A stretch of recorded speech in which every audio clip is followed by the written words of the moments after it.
Foundations of Mindfulness. Please pay attention. We have been following the instructions that the Buddha gave in the sutta called Satipatthana, or the sutta about the 4 foundations of mindfulness, which covers all human activities.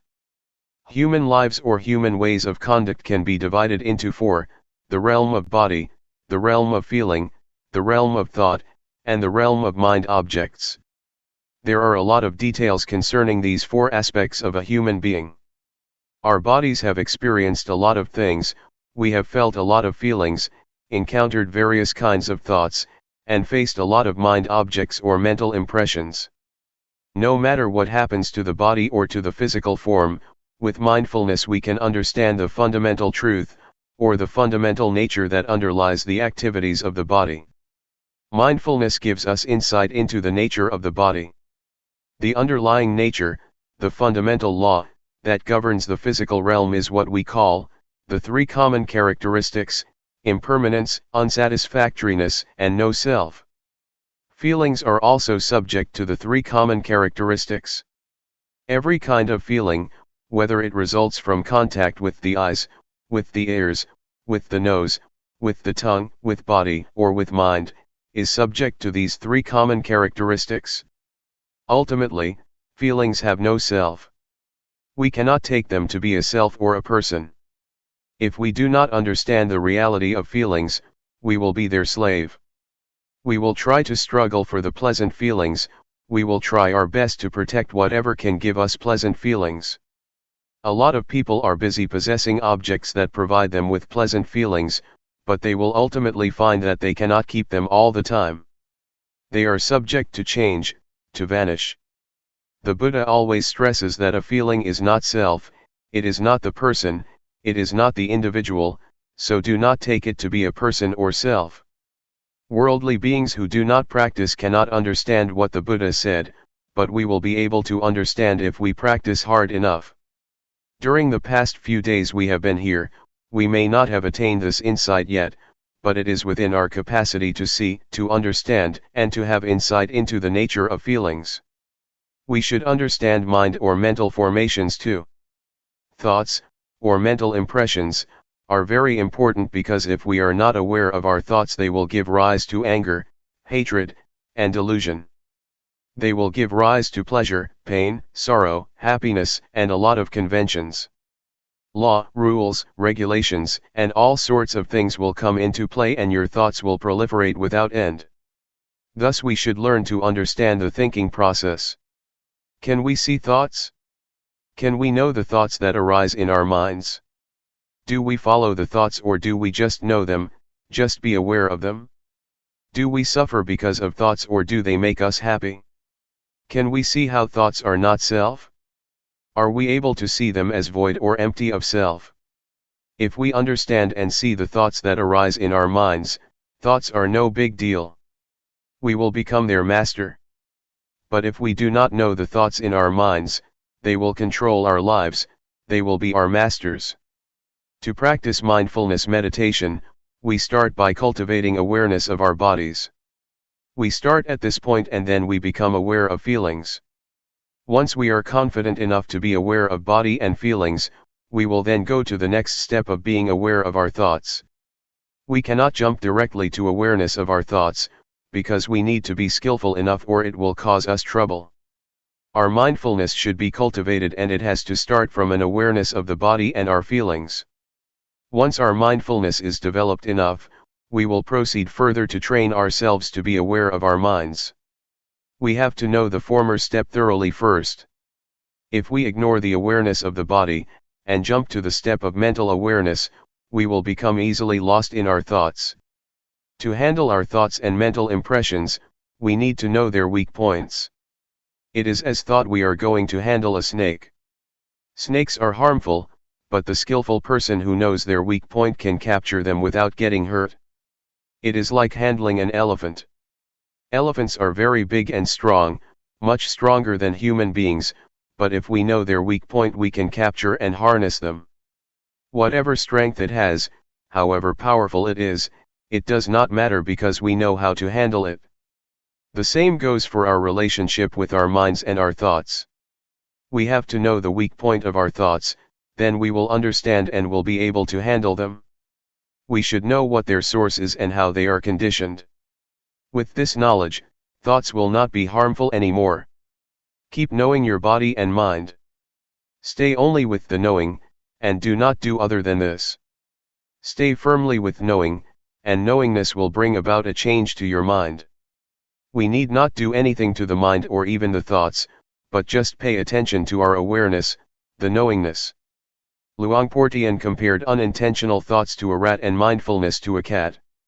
For ordinary people, the rat is very big while mindfulness is very small, the cat is very small. If you want the cat to get rid of the rat, you have to feed the cat properly, so that it will grow bigger and bigger until it can catch the rat. So what is the food for the cat, or mindfulness? We have to feed mindfulness with endurance, with diligence, and with constant effort to cultivate our mindfulness. They will develop our mindfulness, and mindfulness will do its duty on its own, handling, replacing, or removing the thoughts from our minds. We do not need to do anything with the thoughts. Just allow your mindfulness to grow and mindfulness will do its job. So, try to be firm on this principle. Does it sound difficult? Now let's talk about the fourth category, mind objects. There are two kinds of mind objects. One belongs to the realm of wholesomeness, and the other, unwholesomeness. Wholesomeness will enable us to be skillful, to be wise, and to be intelligent. It keeps our minds normal, stable, and unmoved by pleasure or pain. The unwholesomeness mind object, the second kind of mind object, always brings trouble to us. It creates a lot of suffering, and it turns one's mind to hell, to be animal-like, or to be a ghost. So, this is what we should be aware of. If we understand these four aspects of reality, body, feeling, thoughts, and mind objects, we have already covered all aspects of a human being, and our study is completed. So try to be familiar with these four realms of our lives, and learn to cultivate awareness of body and mind, of thought and of mind objects. Once we finish such study, our minds will become the noble life, the life that is harmful neither to ourselves nor to other people. It is called noble. Noble means harmless. Do not become stuck in doubt, in uncertainty. I can assure you that all kinds of sufferings, defilement, and unwholesomeness are born out of our ignorance of the nature of body and mind, and strengthened by it. Once we have attained insight into body, feeling, mind, and mind objects, these four aspects, our lives should be liberated. What I have learned, and have not learned much, I learned about these four aspects of life or reality. And, Luangpor Teean did not teach much, he only taught these. Once I understand these, I no longer need the master. I no longer search for or seek any master. My study has been finished, my search finished, and now I do not need master anymore. Now I have no fear at all. I have confidence in myself because I do not teach for fame, for wealth, for material gain, or for any reward. I just want to help people to understand themselves, and to realize the truth. What I have said are just words, but it is not what I have memorized from any texts. I have not much learning, but what I share with you is from my direct experience, from my own realizations. That is why I am confident speaking and sharing with you. That is all. Please regard all of us as brothers and sisters. The Buddha is the father, Dhamma is the mother, and Sangha is the brothers and sisters. Question: how does one know it is time for him to tackle with thoughts?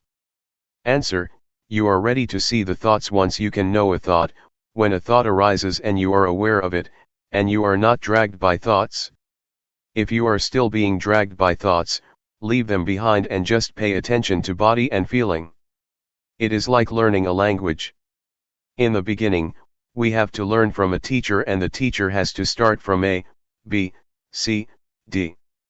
A, B, C, D, or the language, is still something out there, but once we internalize it, we become one with the language, and we are skillful enough to use the language. The same is true of the practice. We need to practice until we become confident enough that it becomes our habit. When a thought arises, you are immediately aware of it, and can handle it properly. The more we are confident, the more we are able to handle or to control our minds. Finally, awareness will lead us out of suffering. If we still become lost in our thoughts and are still moved by them, still get happy or suffer because of them, it is not time yet. Anyway, for beginners, the first step of practice is not to keep knowing the thoughts. Please be aware of the body first. Once you are competent enough, it is okay to go ahead to the next step of mental awareness. Question: how do you get rid of drowsiness during the practice? Answer: it is natural to get drowsy. Everybody has to face this problem and overcome it. Otherwise, it will become an obstacle to the progress of meditation. Drowsiness is caused by the laziness of your mind. We should activate it. Try to give our mind a job to do. Pay attention to external things, so that it becomes activated again, or change your posture, or feel the vibration of your body. When I started the practice, I kept a bucket of water near me. When I felt drowsy, I used the water to wake me up. When it didn't work, I just put my head into the bucket to wake myself up. Do not close your eyes. Do not yawn, close your mouth and resist yawning. Make your movements stronger, smile, refresh yourself, and feel confident and courageous. Defeat it and subdue it. There are 5 hindrances that obstruct us from making progress in our spiritual activities. The first one is drowsiness, the second is restlessness or agitation, the third is doubt, the fourth is sensual desire, and the last is ill will or hatred. Drowsiness is like indolence, restlessness is like mischief, naughty, or stubborn, doubt has a nature of no self-determination or no resolution.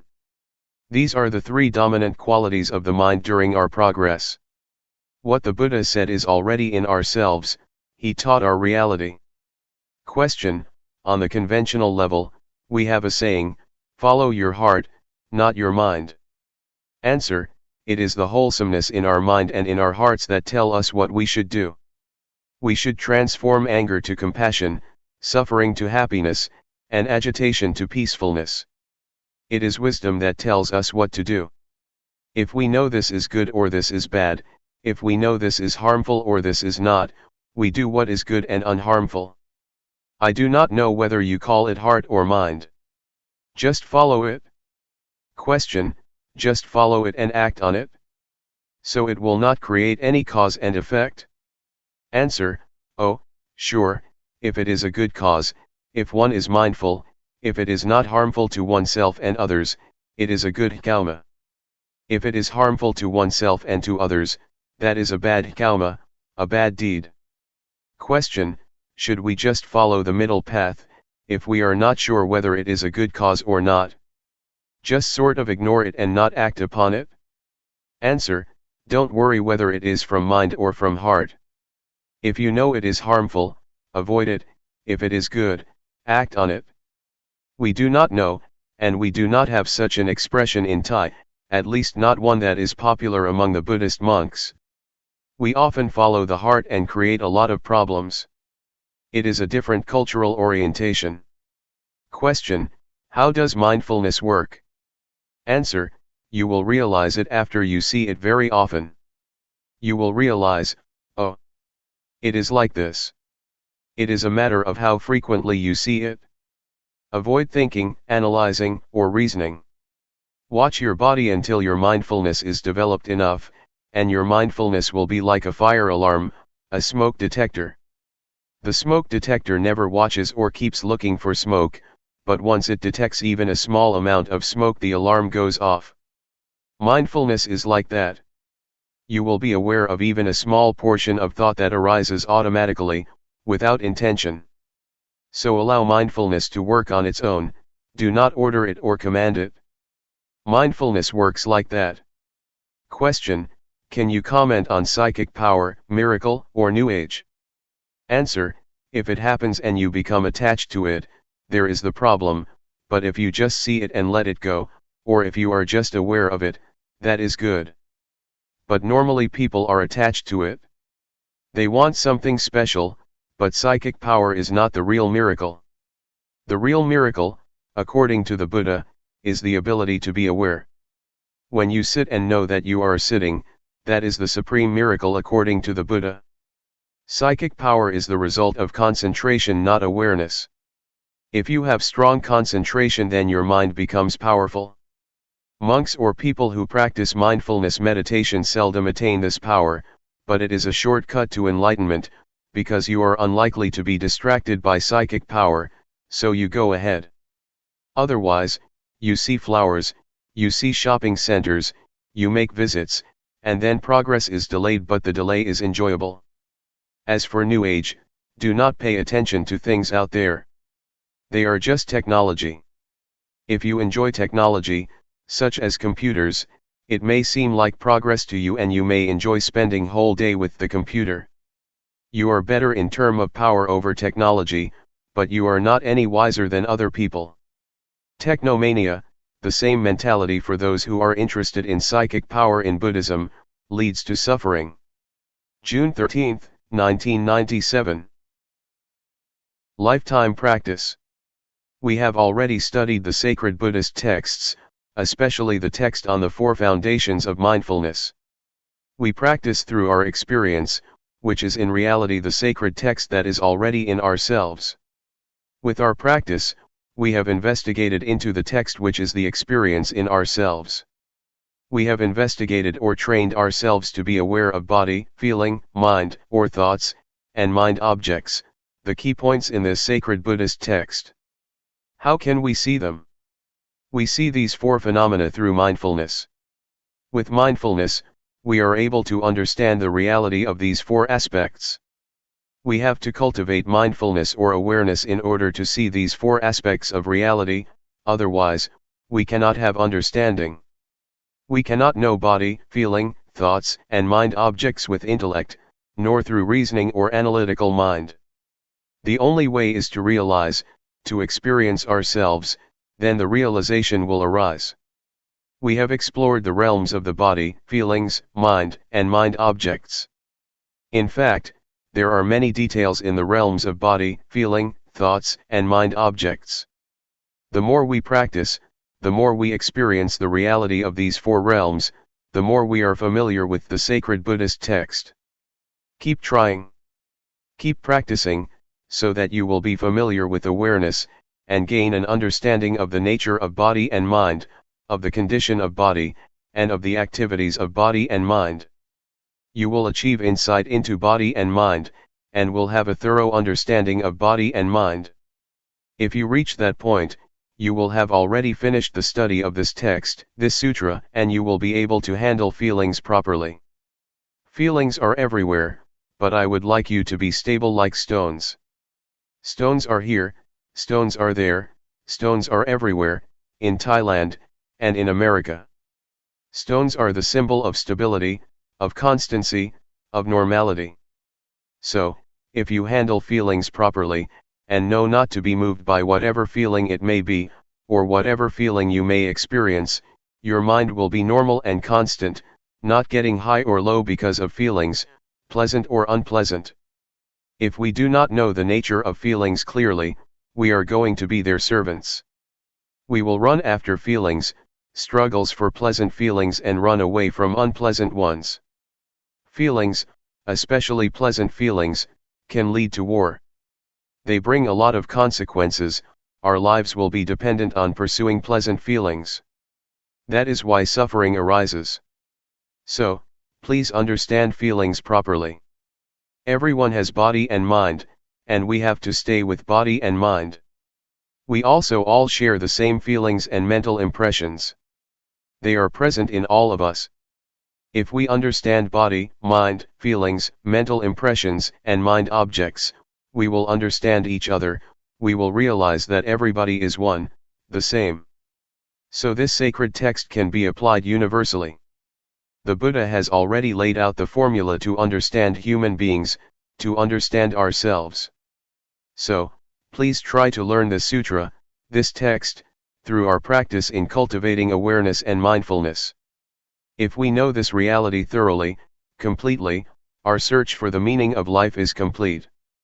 We have already graduated, there will be no need to study anymore. We get high or low, depressed or happy, feel pleasure or pain. We are up and down because of feelings or emotions, because we take them to be substantial, to be a person. We make them personal because we do not understand the real nature of these mental impressions. Somebody may feel, during the practice, that they are tired. But if you understand mental impressions clearly, you would rather say, tiredness is present in me, not, I am tired.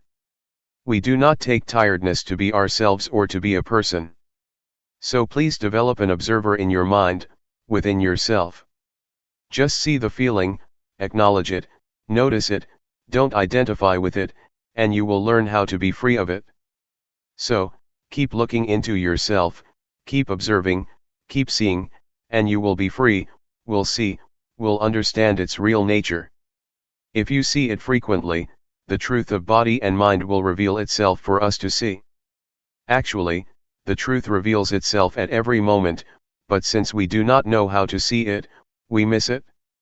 There are a lot of consequences of not understanding the truth of body and mind. Defilement, anger, hatred, delusion, selfishness, and suffering, are all results of our inability to see body and mind properly. So, it is very important to learn seeing body and mind, to be aware of body and mind. Thought, or the thinking process, influences our speech and our conduct. Thus produces a lot of consequences and affect people in various ways, from one person to another, forming chain reactions. So, simply put, thoughts can produce a lot of consequences. But if we see the thoughts and understand their nature, they will not have as much influence or consequences. Unintentional thoughts cannot last if you see them, if you are aware of them they are not substantial. Once we are aware of them, they just fade away, so do not think they are substantial. Just be aware of them. They cannot produce consequences.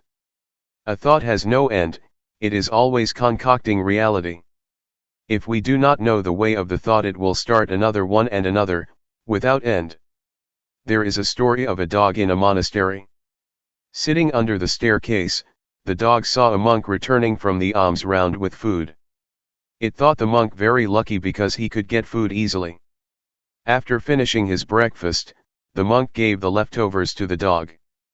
The dog had the idea that being a dog is even better, it can have food easily without having to go through the village.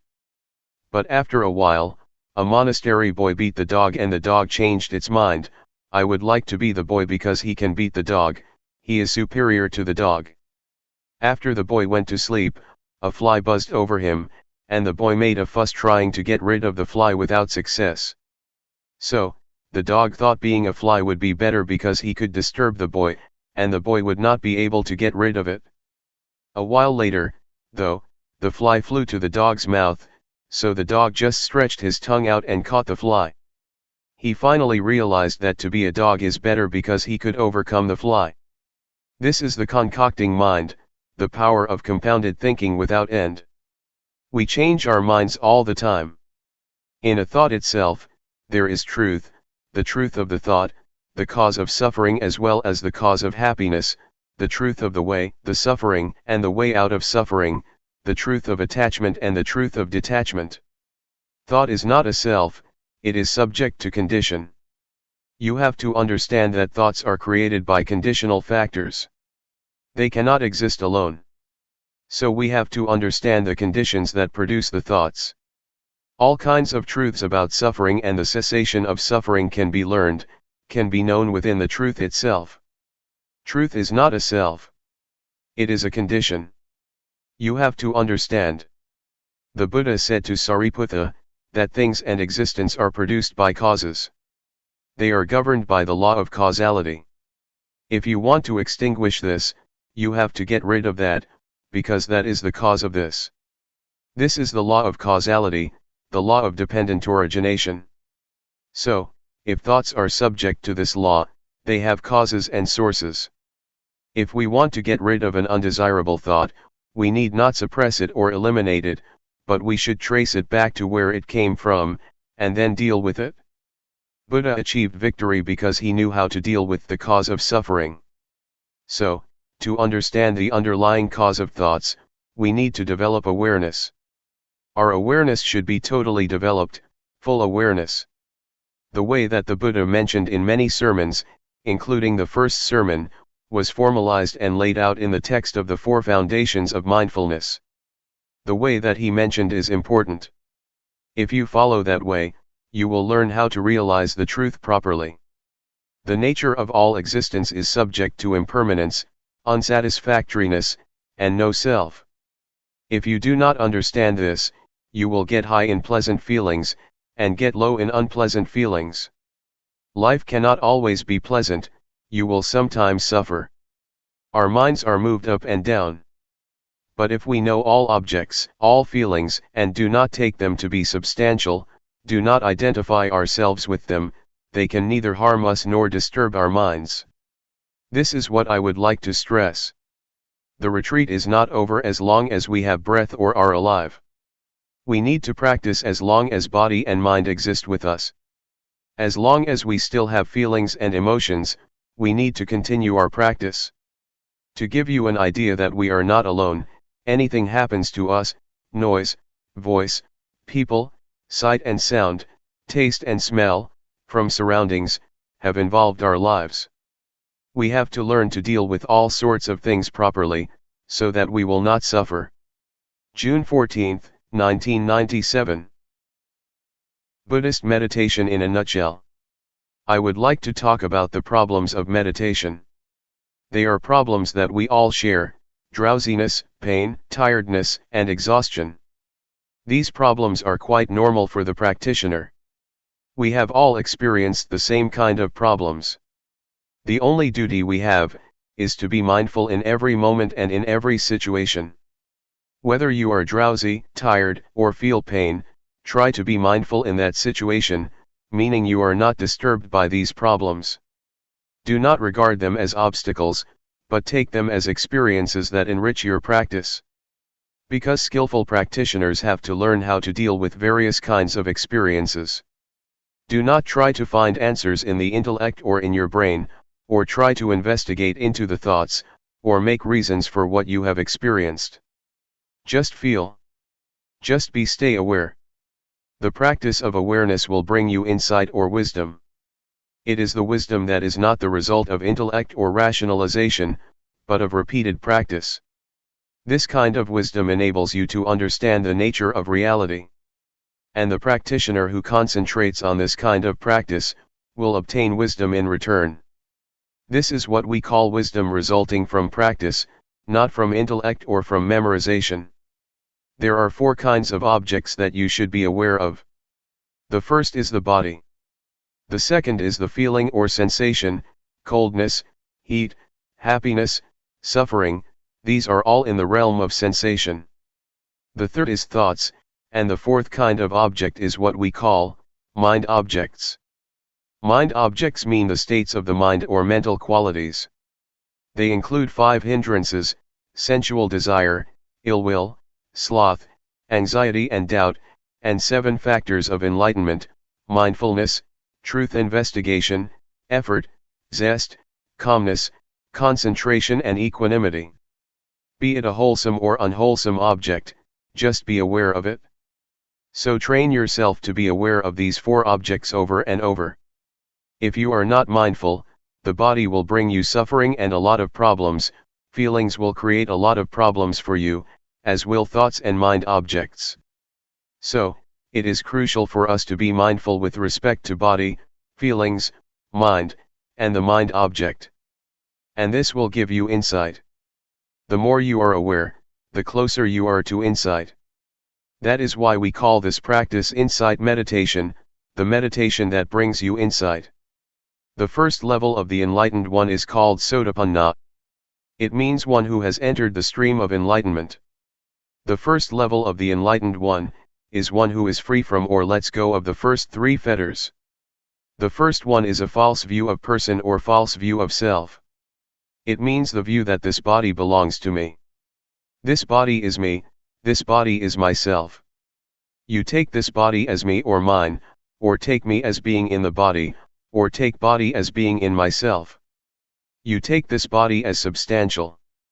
But, if you attain insight into body and mind from this method of meditation, you can liberate yourself from this false view of self. The second fetter is uncertainty, skeptical doubt. Once you have realized the true nature of body and mind, you achieve insight or wisdom, and you have no doubts about the practice or about the proper way of meditating. The third fetter is attachment to form, to rituals, to legalities, or to the rules. This practice is good, is correct, that practice is not good, not correct. This rule is okay, that rule is not okay. This etiquette is good, that etiquette is bad. These are what we call attachment to the rules and rituals. If we see the true nature of all things clearly and achieve insight of the true nature of all things, we will be able to go beyond this concept of right or wrong. The objective of insight meditation is not to gain psychic power of telepathy, to penetrate anyone's mind, to fly in the air, or to go underground. Those are not the objects of meditation. The objective of Buddhist meditation is to have total awareness of body, of feelings, of mind, and of mind objects.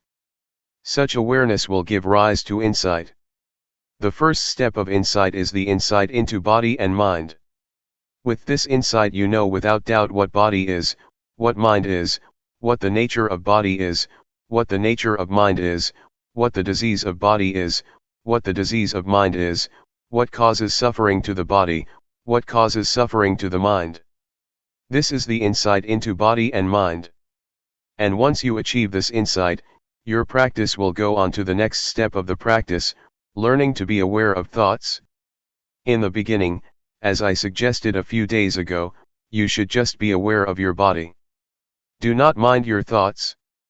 Just leave whatever thoughts arise behind. But once you get insight into body and mind, you have to practice the second stage of being aware of your thoughts.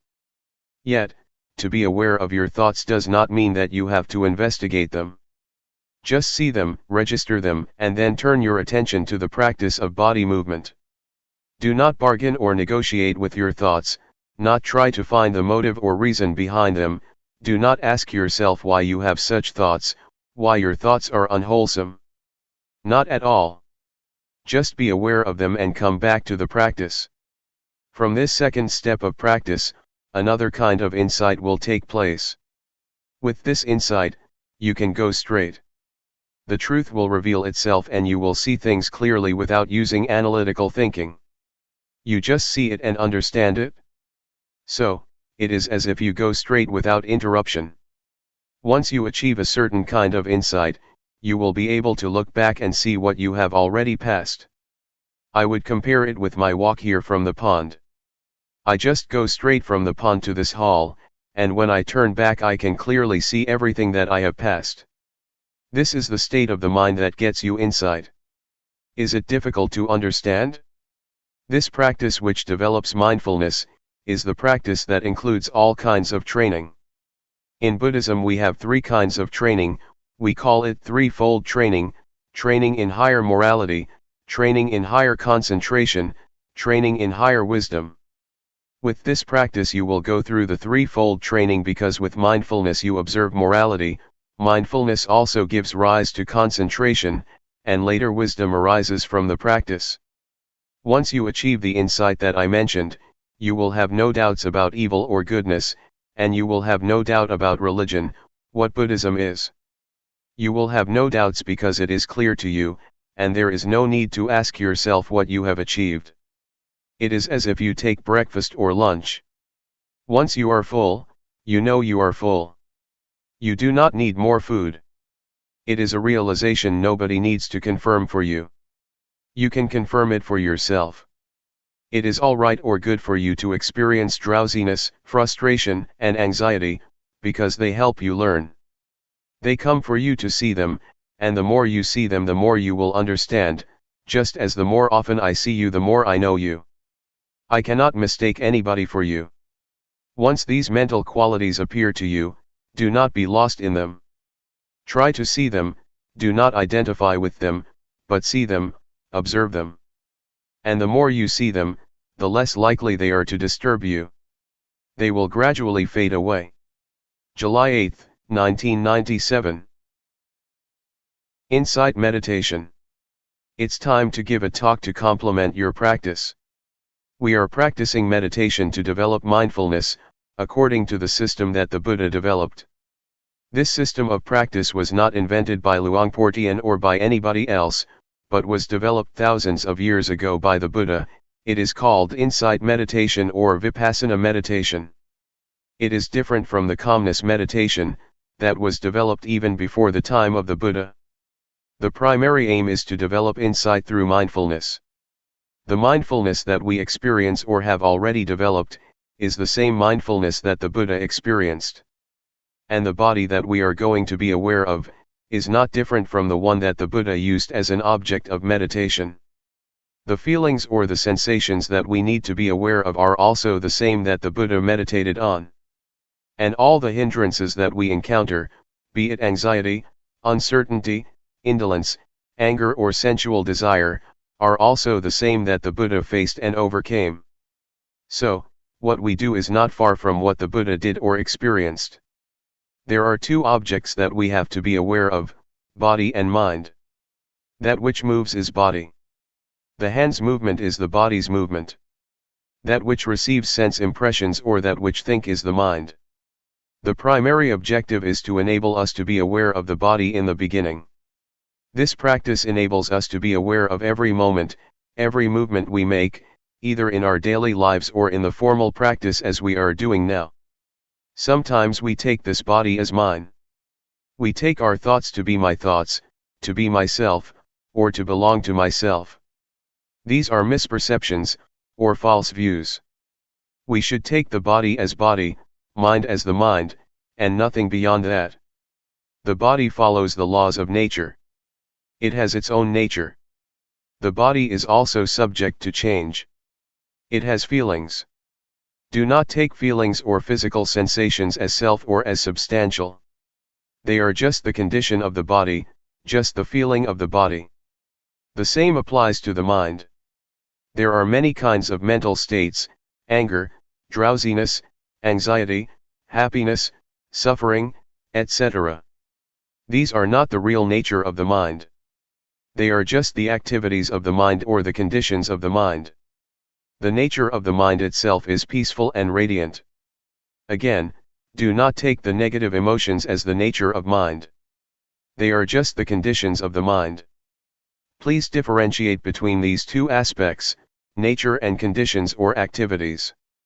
If you have this understanding, the understanding of the nature and conditions of body and mind, you have already achieved insight into the reality of body and mind.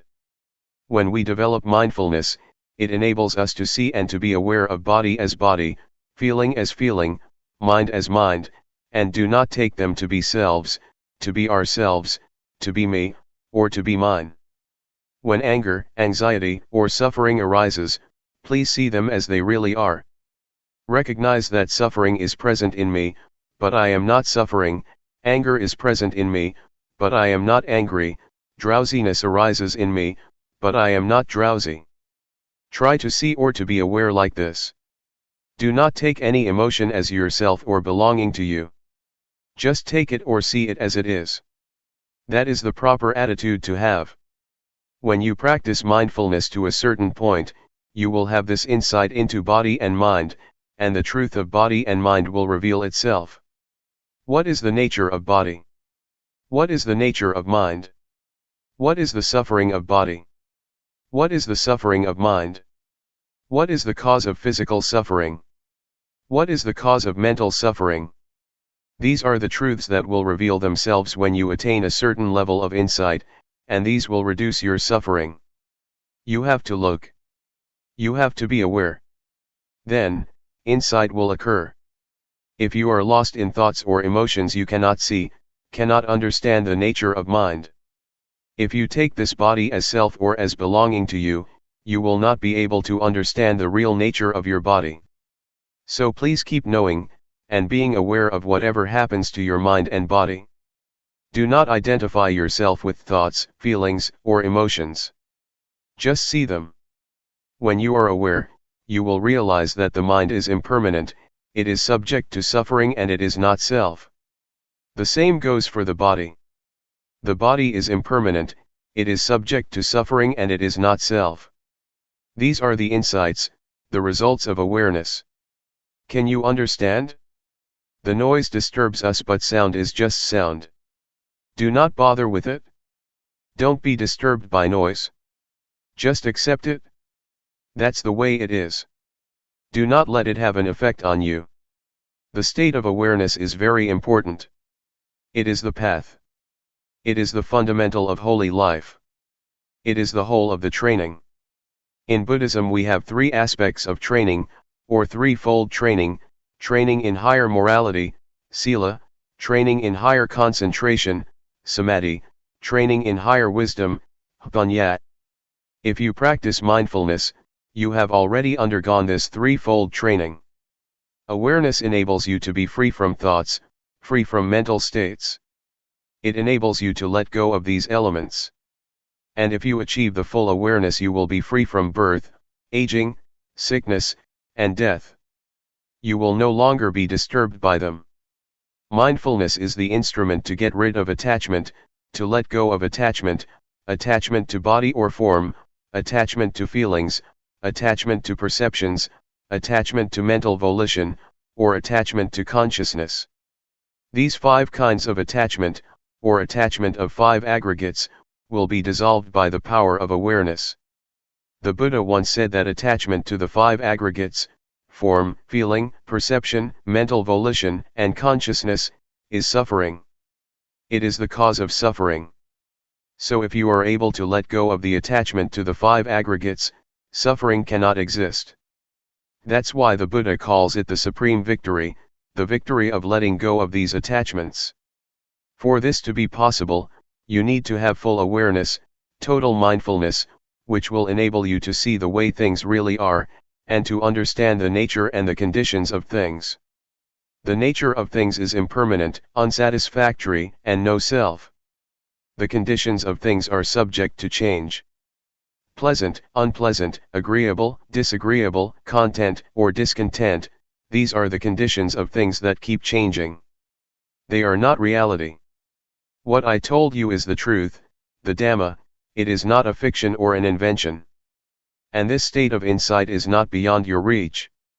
It is in your capacity to attain the truth, to realize the truth. Keep practicing. Develop awareness as much as possible. Do not waste your time on thoughts or on the thinking process. Just practice. Do not dwell on your thoughts. That's all for today. July 9, 1997. A handful of Buddhism. We are learning to practice meditation. The purpose of meditation is to develop awareness and mindfulness. The more we exercise awareness, the more we develop it. It will become present in our bodies, and our minds will become familiar with our bodies because of mindfulness. Try to make your mind familiar with your body, so that it will be with your body. People are differentiated by their actions, karma. Karma is the determining factor that differentiates all of us. If we practice mindfulness, it is the action that can determine our lives and have an effect on us. Keep practicing mindfulness. If we practice enough and properly, it already includes the training in higher morality, the training in higher concentration, and the training in higher wisdom, or what we call, the threefold training. There are many things that keep us from being aware, and keep us from knowing. There are sensations, or feelings. If we are caught up in feelings, our mind is turned from ourselves or from the body, and we do not experience awareness.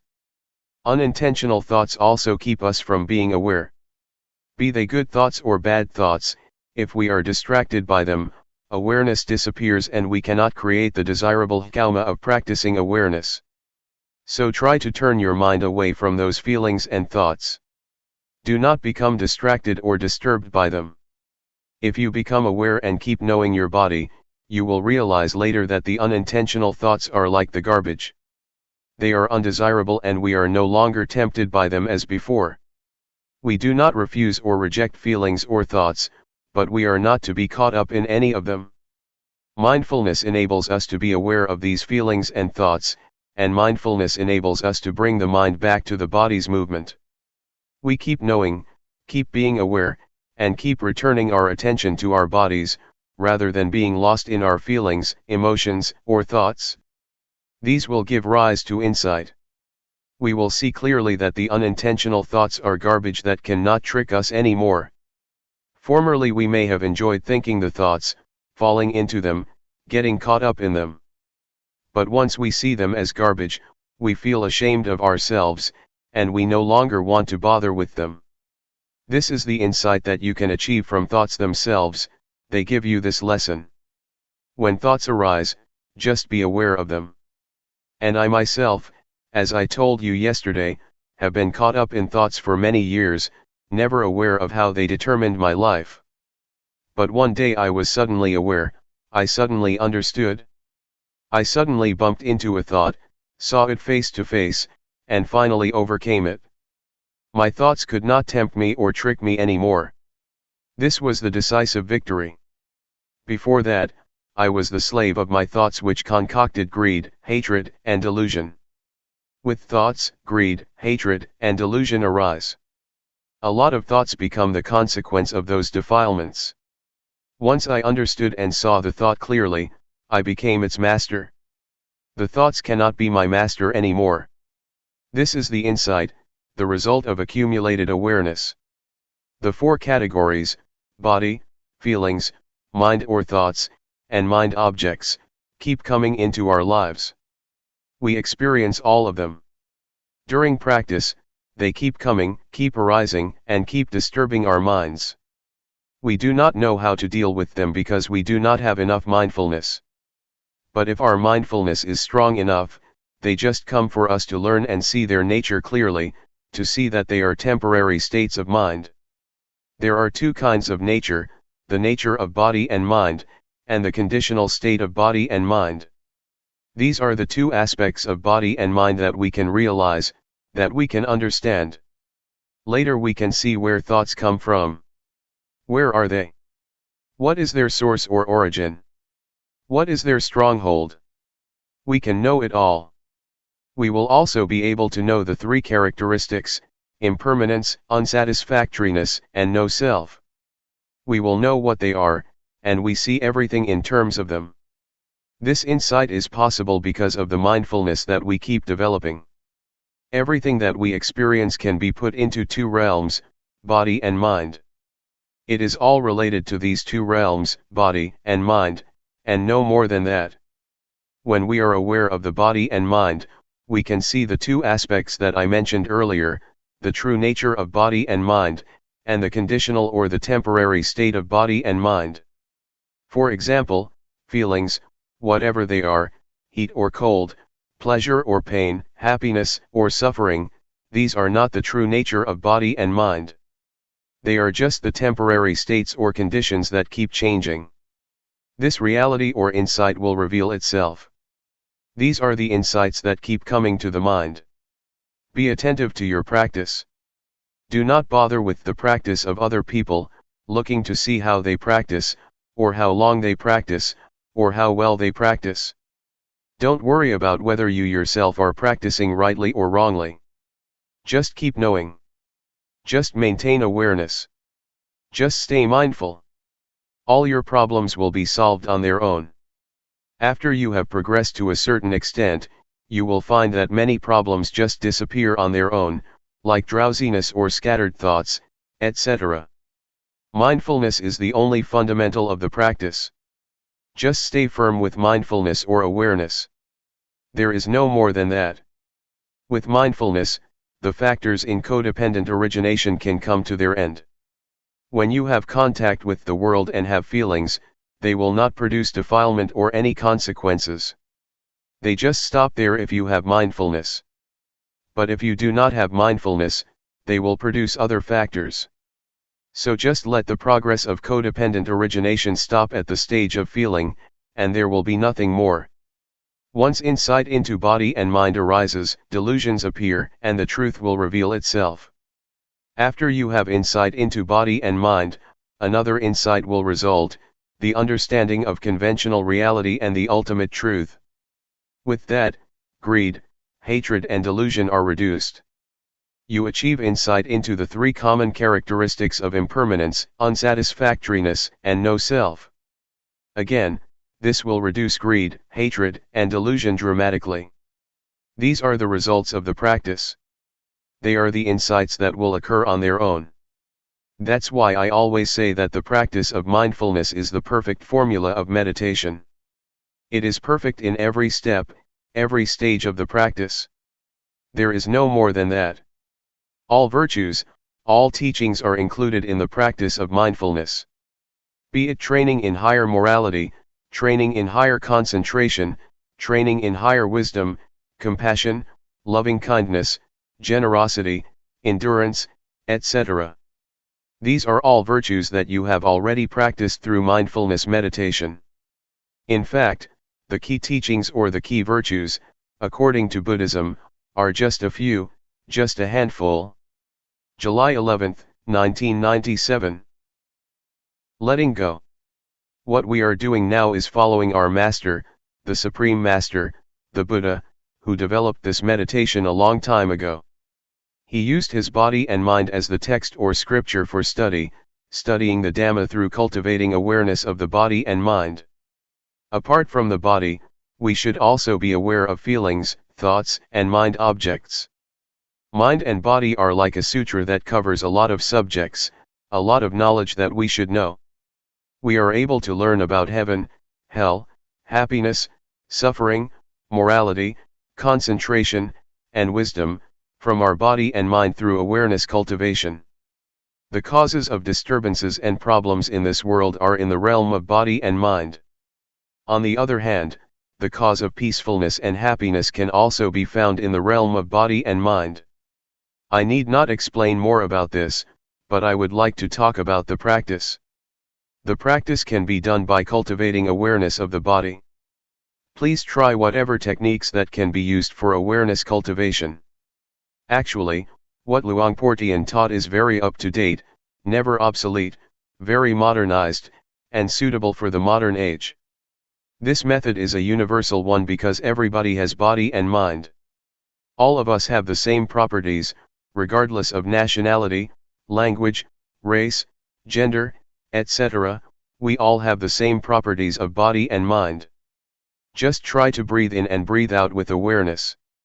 When you breathe in, be aware of that in-breath, when you breathe out, be aware of that out-breath.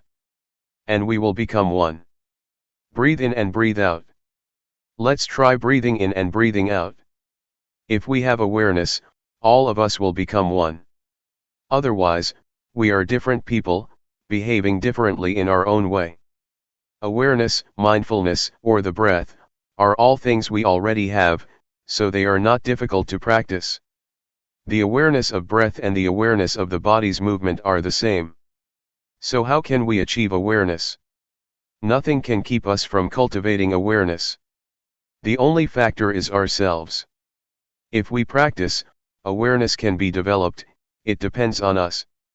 We have already done many things, chantings, devotions, offerings, performing merits, studying scriptures, etc. Another thing that we should do is practice meditation. What Zhuangyan Monastery has done is to follow the path of the Buddha, encouraging people to practice meditation.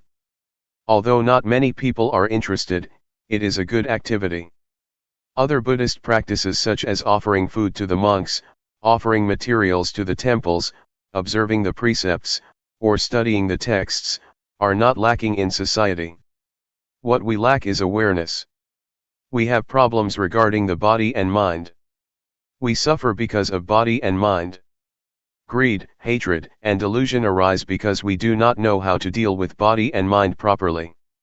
For example, delusion occurs when the eyes or ears make contact with a sight or sound, and we are not aware. When you have awareness, forgetfulness and delusion just disappear. They are opposites. When awareness arises, the forgetfulness cannot stand. It just disappears. I would like to ask all of us, which, up till now in our lives, has been more powerful, awareness or forgetfulness? It is not difficult for awareness to arise if we start counting on ourselves. Buddhism starts from the individual, transforming the individual first. You need not change the environment or to ask the environment to change at the outset. So if you keep cultivating awareness, you will find the answers to your problems by yourself. The truth about body and mind will no longer exist. I would like to speak briefly for your benefit. We need to let go of everything regarding the mind. Regarding the body, we should learn how to reduce physical suffering and treat it properly. In other words, mental suffering can be reduced by letting go, but physical or bodily suffering has to be reduced by treatment. For instance, when it is hot you have to stay in the shelter and so on, because it is the physical suffering, but if it is mental suffering, you have to let it go. I would just like to encourage you to practice. This temple is a suitable place for teaching and practicing meditation. I like this place very much. We can practice or walk without mosquitoes. In my temple in Thailand, when I moved hand, I have to keep the mosquitoes away, but here it's very easy. So it is a suitable place that provides a good environment for practice. I do not know whether you benefit from this place or not, but I myself benefit a lot. My health is much better and I also have good ideas. 3 years ago, I had interesting ideas, and I put the talks into a small booklet about the Dhamma. Since my talk has to be translated, it can't be continual because I have to pause for the translation. So I only say about 50% of what I would like to. If I were to speak in my dialect I could continue my talk more easily, but that's okay, do not take it seriously. It's better to have a question and answer session. I have to go tomorrow, so this is your last chance. Question: what should I do when I have no thought during the practice, and what should I do when I am aware of my body's movements but all kinds of thoughts arise simultaneously? Answer: what you should do is be aware of the thoughts that arise, that's all. When no thoughts arise, just be aware of your body's movements. When I practice, sometimes I lose my sense of self, but when it seems that I myself have disappeared, I just touch myself to regain my sense of self. Question: with awareness, one may attain the state of no self or even reach the level of arahant. Is the eradication of the 10 fetters that an arahant should achieve, before he reaches enlightenment also possible through awareness? Answer: awareness gives rise to higher morality, higher concentration, and higher wisdom. So, the threefold training is already incorporated in the act of awareness. It depends on how much awareness we have. If the awareness is strong, it can get rid of the fetters one by one. So it depends on how strong the awareness is. The more powerful it is, the more likely it is that it can overcome or dissolve the fetters. Question: how do we enhance the changing conditions of our bodies and minds with awareness during our practice? For instance, what do we do if the mind becomes neutral? Answer: a neutral state of the mind means that the mind is ready to be happy or suffer. Just be aware of that neutral state. If it transforms into a pleasant feeling, just be aware of it. If it becomes an unpleasant feeling, just be aware of it. At the same time, if there is no thought, just recognize that there is no thought. When a thought arises, just be aware of it. You need not do anything with your mind or make it move from that state. Just practice and be aware of your body's movements, that's all. Question: is there any difference between the awareness that we are developing, and the awareness of the Buddha?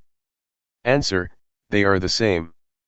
If you develop awareness to a certain point, your mind will be at the level of sustained observance, constant awareness. It is a sustained awareness, keep seeing and keep knowing all the time. This state of sustained awareness will include morality, concentration, and wisdom, and it will also enable you to see the cause of suffering. This state of awareness will lead to the cessation of suffering. So, this is the state of Buddhahood. The awareness of the Buddha is the awareness that enabled him to see the Four Noble Truths: suffering, the cause of suffering, the cessation of suffering, and the path to the cessation of suffering. If you achieve the state of sustained awareness, the practice is over, you have already reached the end of the practice. I would like to encourage you to practice and train yourself to deal with mind and body properly. For example, when anger arises in your mind, just know it. Just be aware of it. Do not become lost in it or identify with it. The same applies to sufferings and even happiness. Just see it, be aware of it, do not get caught up in it. This will enable you to transcend the world. You will still live in the world and interact with people, but you will be above the influence of the world. Question: is it alright to use wisdom to penetrate greed that comes on very strong and repeatedly, instead of just being aware of it as Luangpor suggested? Answer: it is alright for you to penetrate it like that. In fact, awareness itself can be transformed into an act of penetration. If you penetrate, you can see how impermanent, unsatisfactory, and selfless greed is. Yes, it is alright. Greed is the desire to have more. If you work and get $7 an hour, you want more, $10 or $15. That is greed. But if you work and get money in return, say $7, and just concentrate on the work you do, that is not greed. Greed is a desire that arises in the mind, not the act of working to earn your living. July 12, 1997. An outline of the insight. I am just repeating an old story, because this is the old path that the Buddha walked a long time ago. It is the single path, the supreme path, that we should walk for our well-being. That which finds the path is mindfulness. Mindfulness will tell you the right path. It is the mental eye that sheds light for you while you are traveling on the path, and it will tell you whether you are walking on the right path. In fact, mindfulness is not out of the realm of body and mind. The more we are aware, the more we are able to understand the body and mind. After we are aware of the body and mind over and over, we will have insight into them. Previously, you took body and mind as yourself, as belonging to you, but once you have insight into body and mind, you see them as they really are. We use mindfulness or awareness as the eyes for us, to look into the body and mind, and the truth will manifest itself. This will enable us to understand the nature of body and mind, to see and understand why the body and mind do good or bad, to understand the sickness or the suffering of body and mind, and to see the conditions or the factors that give rise to these sufferings. It also enables us to understand the activities, the temporary state or conditions, of body and mind. These truths will manifest themselves to us. Insights occurs to us like a door that is opened. Once it is opened, we can look and see inside, and everything inside is clear to us. So, when we have insight into body and mind, the truth of body and mind will be apparent. We will see the sufferings of body and mind, and we are interested to see what else come after them. We keep seeing, and keep knowing the truth regarding body and mind, step by step. The truth just goes, and we just follow it as it opens or manifests itself to us one by one. It is like when we study and have an understanding of the subject, the understanding keeps increasing because one leads to another. Insight is like that, it expresses or manifests itself, and we just follow it. Our body is not ours. It is beyond our control, nobody can control it, and no one can be its master. It just goes on its natural way, we cannot control it. And you will see clearly if you look closely. You will be aware that feelings and sensations are constantly arising. There are feelings and sensations at every moment. Please do not think that feelings just happen when you feel tired or exhausted.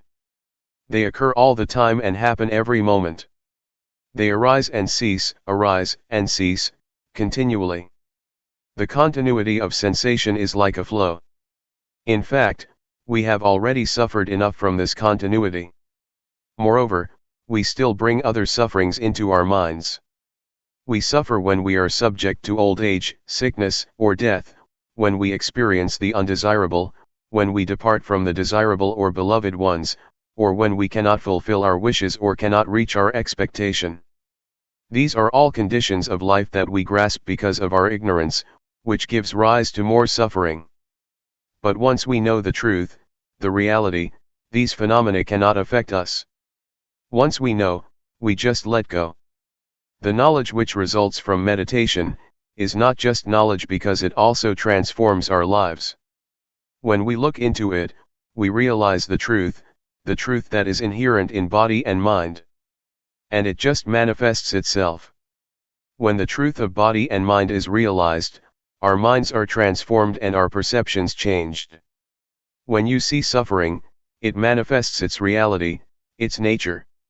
So, once we are aware of it, suffering is transformed into happiness, and ignorance is transformed into wisdom.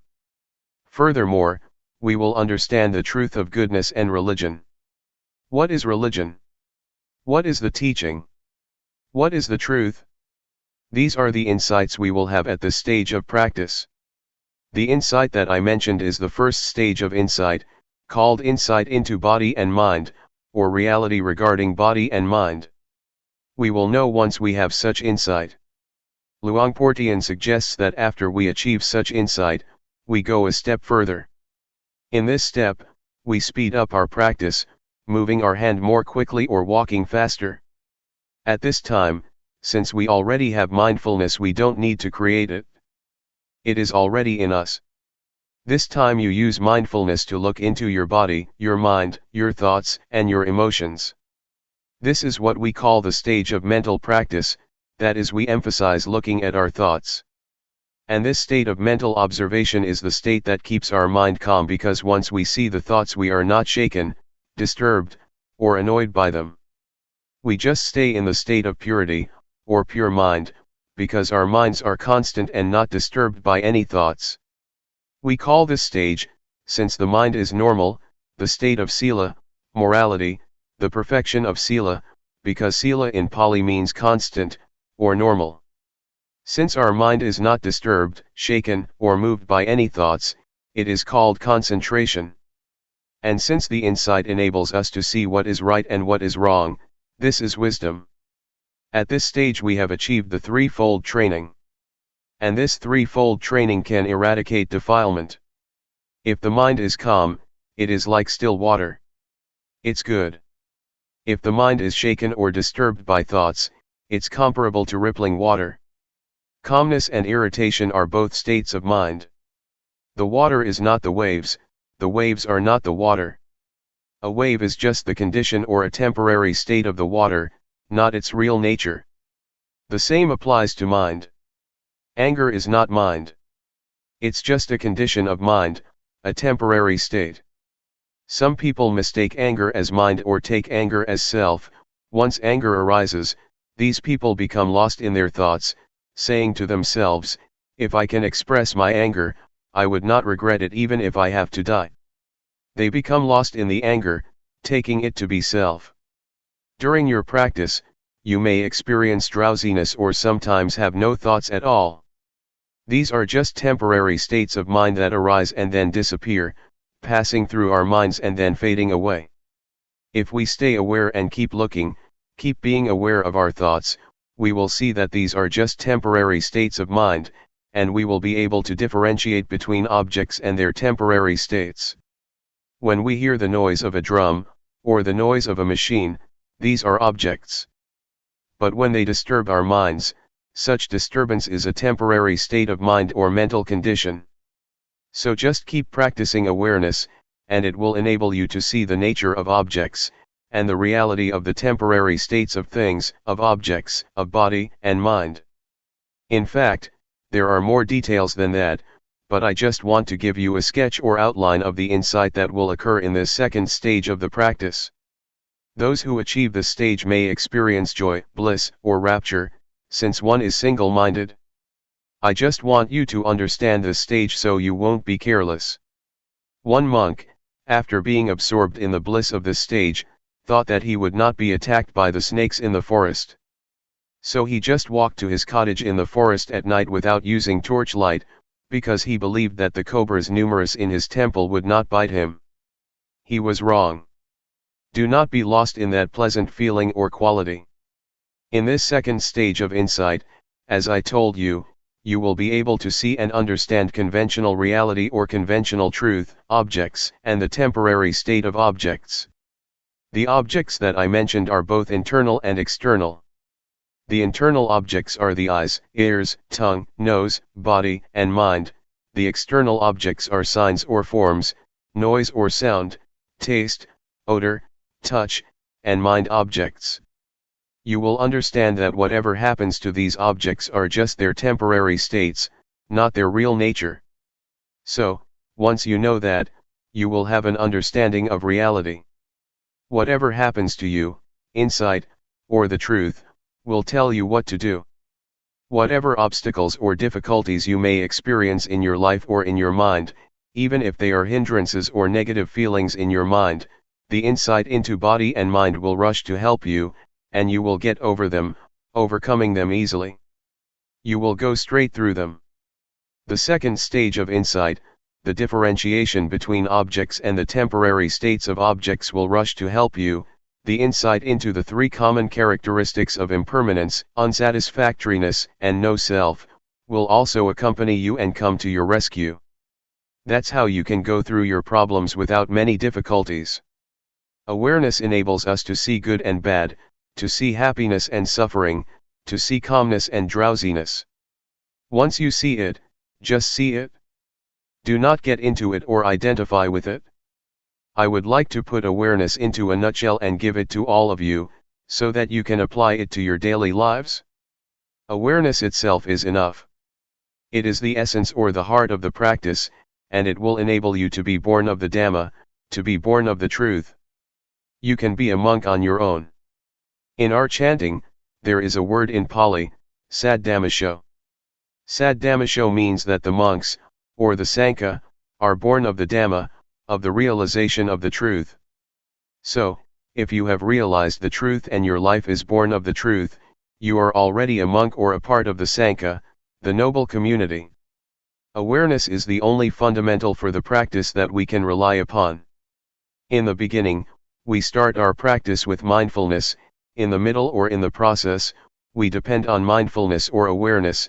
In the end, the goal or the destination is still mindfulness. So, mindfulness is not only the path but also the goal.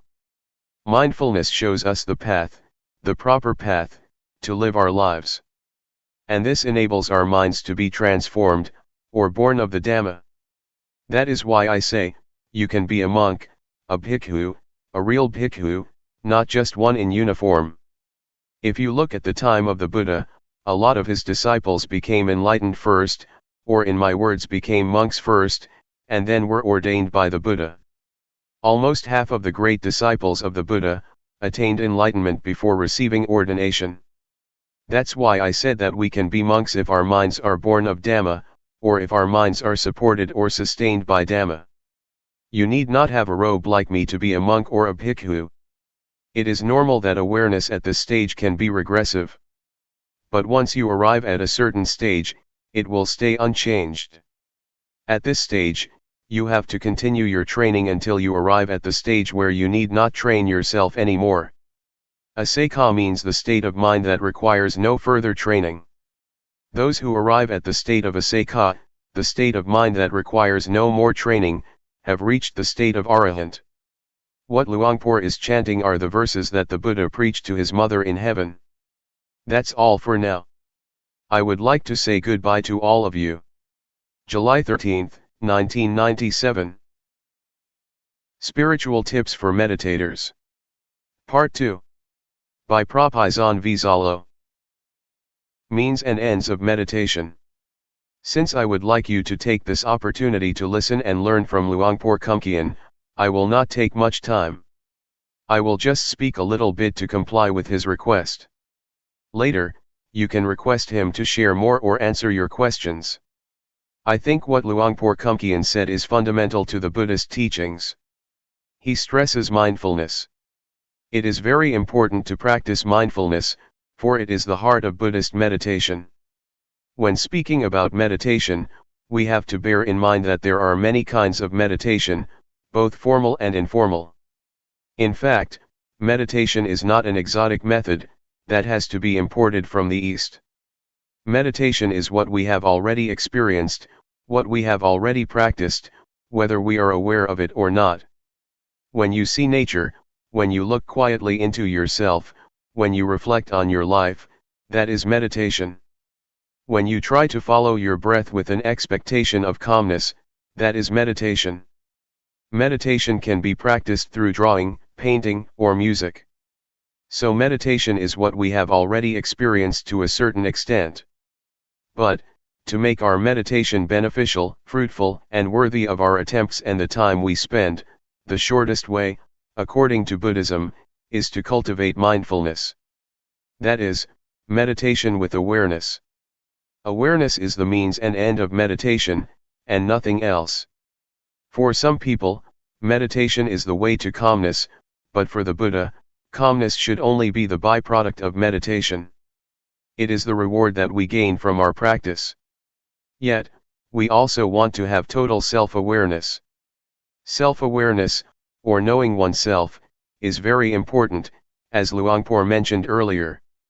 According to the Buddha, to know oneself is to liberate our minds from suffering. We are overcome by grief or sorrow and suffer because we are not aware of ourselves.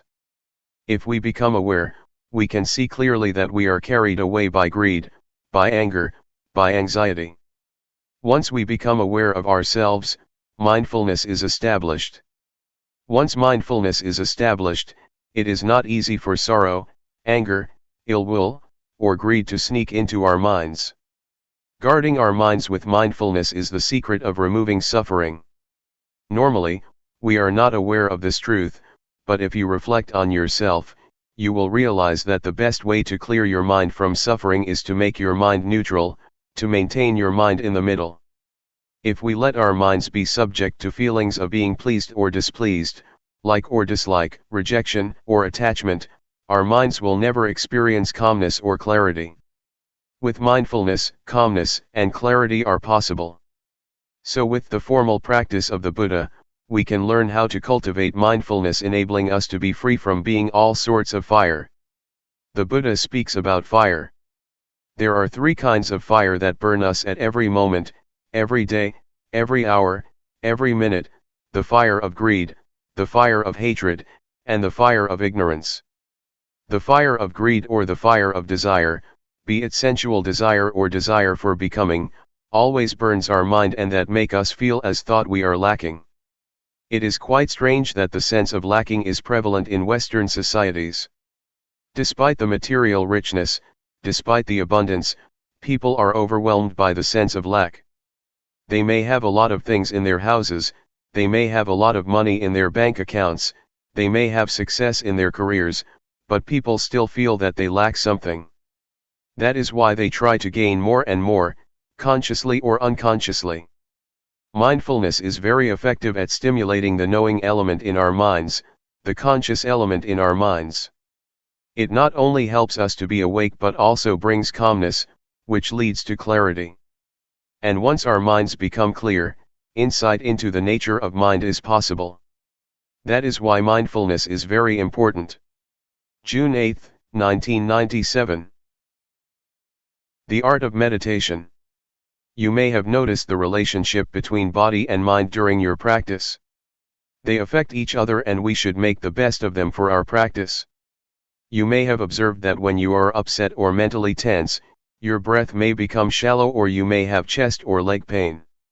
If you understand this relationship, you can learn how to relax your mind by controlling certain parts of your body.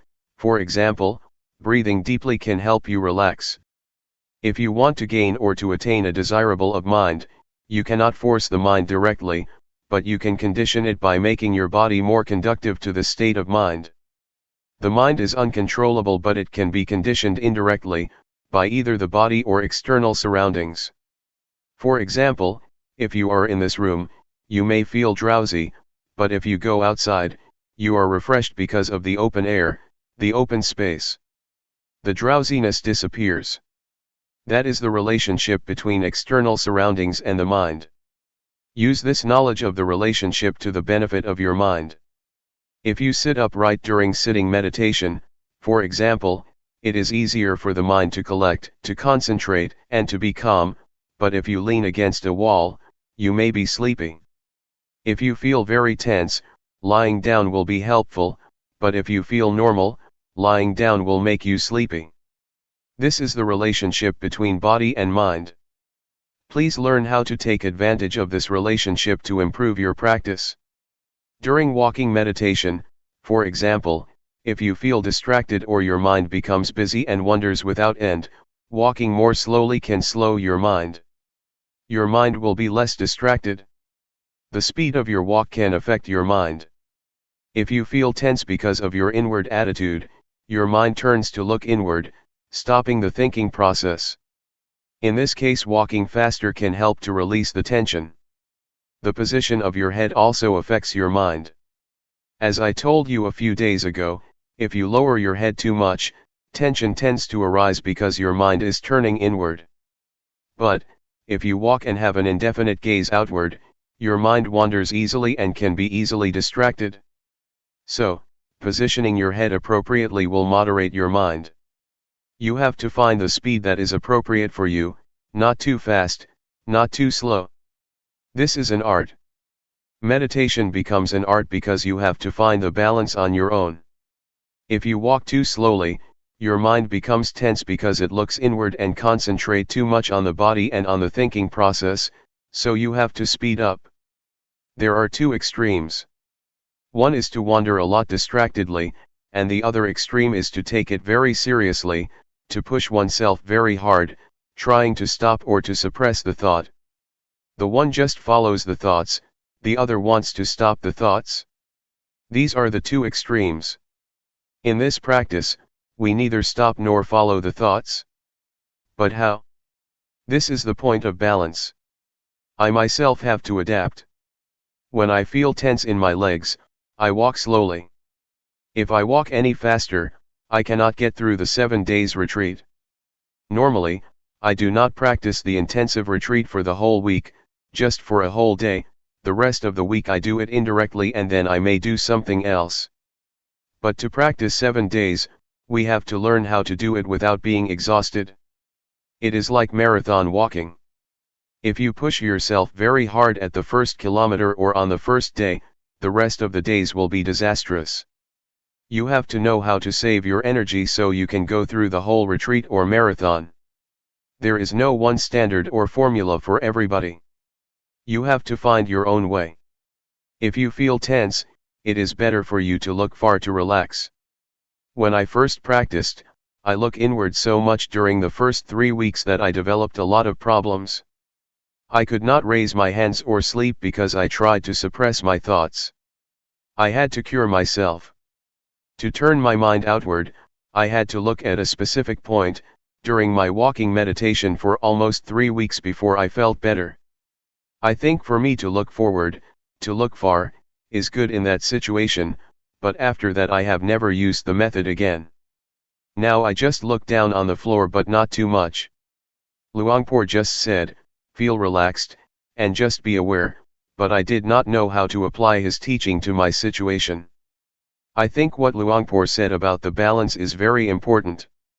To be aware is to be on the middle ground between following your thoughts and suppressing them. I like to compare awareness to an egg. If you hold an egg tightly, it will break, but if you do not hold it, it will fall. So, you need to hold the egg firmly but not too tightly. For awareness to be possible, you have to handle gently, as if you are holding an egg. If you force your mind to concentrate, to stop thinking, to achieve something better, or whatever, you are going to crush the egg. But if you feel completely relaxed and do not take it seriously, it is like dropping the egg. So, in this method of practice, just hold your mind gently. It is how to do this that is the problem. Nobody can tell you. You have to know how to gauge and how to adapt your mind. It is like riding a bicycle, you have to hold your body in balance. If you are stiff, holding the handles of the bicycle very tightly, your whole body becomes tense and you will fall. So, bicycle riding is the art of keeping your body as well as your mind in balance. The same goes for meditating. You have to hold your mind in balance, neither too relaxed nor too tense. How to reach this point is the art of the meditator, and this is the problem. When I first practiced, I found it difficult to reach this point because normally we tend to be at one of the extremes, either forcing ourselves or just letting things loose. For the practitioner to arrive this point, one needs to have experience with oneself and learn by oneself. If you arrive this way and know what the middle ground is between the two extremes, you will find it easy to practice without tension. You will be able to work the whole day without a problem. At the same time, you will be able to effectively handle undesirable thoughts. Previously, when we had distracted thoughts or a scattered mind, we responded to in one of two ways, either following it or suppressing it. But if we know the middle way, we will find that just acknowledging our mental condition, just noticing the thought that arises, it will disappear or fade away, without our having to make an attempt to suppress it. In order to reach this point, our attitude is very important. If we want to achieve calmness, to develop mindfulness, or to gain something, we tend to suppress our thoughts. We do not want to be distracted, so we try by all means to stop distractions, thus bringing ourselves lots of problems, mentally and physically.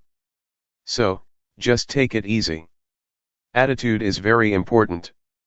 To take it easy does not mean that you do not make any effort, but rather, practicing the whole day and making lots of attempts. The point is how to make such attempts without having anything to gain. You came here and you must have been motivated by some expectations. But once you start working, once you start raising your hands, you have to ignore whatever brings you here. If you want something during your practice, that means your mind is in the future, not in the present. To practice here is to make our minds present here and now. Mindfulness is the presence of mind. To live your life mindfully means you have to make your mind present in everything you do. When you are watching, your mind is there. When you are walking, your mind is there. When you are taking a bath, your mind is there. That is mindfulness, or the presence of mind. You may wonder how to practice mindfulness while asleep. It depends on how you cultivate mindfulness when you are awake. If you are mindful most of the day, it will take care of itself during your sleep. You will learn that your dreams can be affected by mindfulness. Even consciousness plays a role in your dreams to a certain extent. They are not totally unconscious. They depend on the mindfulness that you have already developed. So, just take care during your waking hours, because it is the period of the day that we can control. It took me about a month to find the middle ground, but I am a bad example. Many people spend about a week to find it. For me, I feel that tension is the indicator of whether I am practicing right or wrong. If I am tense, it means I am practicing the wrong way. After 1 month, I was aware of my thoughts very quickly, which was a surprising experience for me. Sometimes, even now after being a monk for more than 10 years, I practice and I feel tense, which means I am too serious, so I know I have to relax my mind a little bit. I still get tense from time to time, not always at the balanced state, but at least I know how much I have to relax to reach the middle ground. It will be a point you are familiar with. You may get tense, but when you feel relaxed to a certain point, you will know that this is the middle ground for you. You have to find it yourself. Nobody can tell you where it is. There are many indicators for us to be sure whether we have developed enough awareness or not. Sometimes one has a lot of distractions. The mind can become busy, but if you acknowledge the thought very quickly and notice when it occurs, you are aware. Also, to be aware does not mean that you have to be calm. In some situations, the mind is supposed to perform its functions and it is difficult to be calm. As long as you notice that your mind is distracted, it is all right. That is why Luangpor said, do not try to be undistracted, but once you are distracted, you are aware. Once your mind goes out, you are aware. The point is your awareness of your state of mind and knowing it quickly. For a lot of people, meditation time is only the time when they sit cross-legged and close their eyes. Afterwards, they go to work, and cannot think of meditation. Meditation is limited to the room, in the morning and in the evening. But for us, the meditation zone means trying to make the whole day, or a certain period of the day, a time for meditation, even though you do not close your eyes and are still at work. It should start at a portion of the day, and then enlarge its zone. The more you are aware of every moment, the more meditation is a part of your daily life. It does not mean that only the time inside a meditation hall is meditation, and the rest is not. It should start from the meditation room and then enlarge to your whole life. Enlarge the zone in time first and then enlarge it in space as well. Try to integrate meditation into your daily activities. Try to use the movement of your body as meditation objects all the time, and try not to stay still. On the car or the bus, rub your fingers. Try to have some parts of your body moving and use the movement of your body. If you can use your breath as meditation object, you have a refined, sensitive mind. Yes, you can do that, too. Luangpor suggests using the blinking of your eyes or the swallowing of your saliva. Breathing is useful because you do it all the time, especially at night when lying in bed. But while typing, it may be difficult to be aware of your breath, so just be aware of the typing itself as the object of meditation. When you take a bath, the movement of your body is the object of meditation. So we are never short of an object of meditation, except when we are sleeping. That is the benefit of Sati meditation, you have an object all the time. We need to have a physical object for meditation all the time, and our body is better. Your mind should be aware of your body's movement.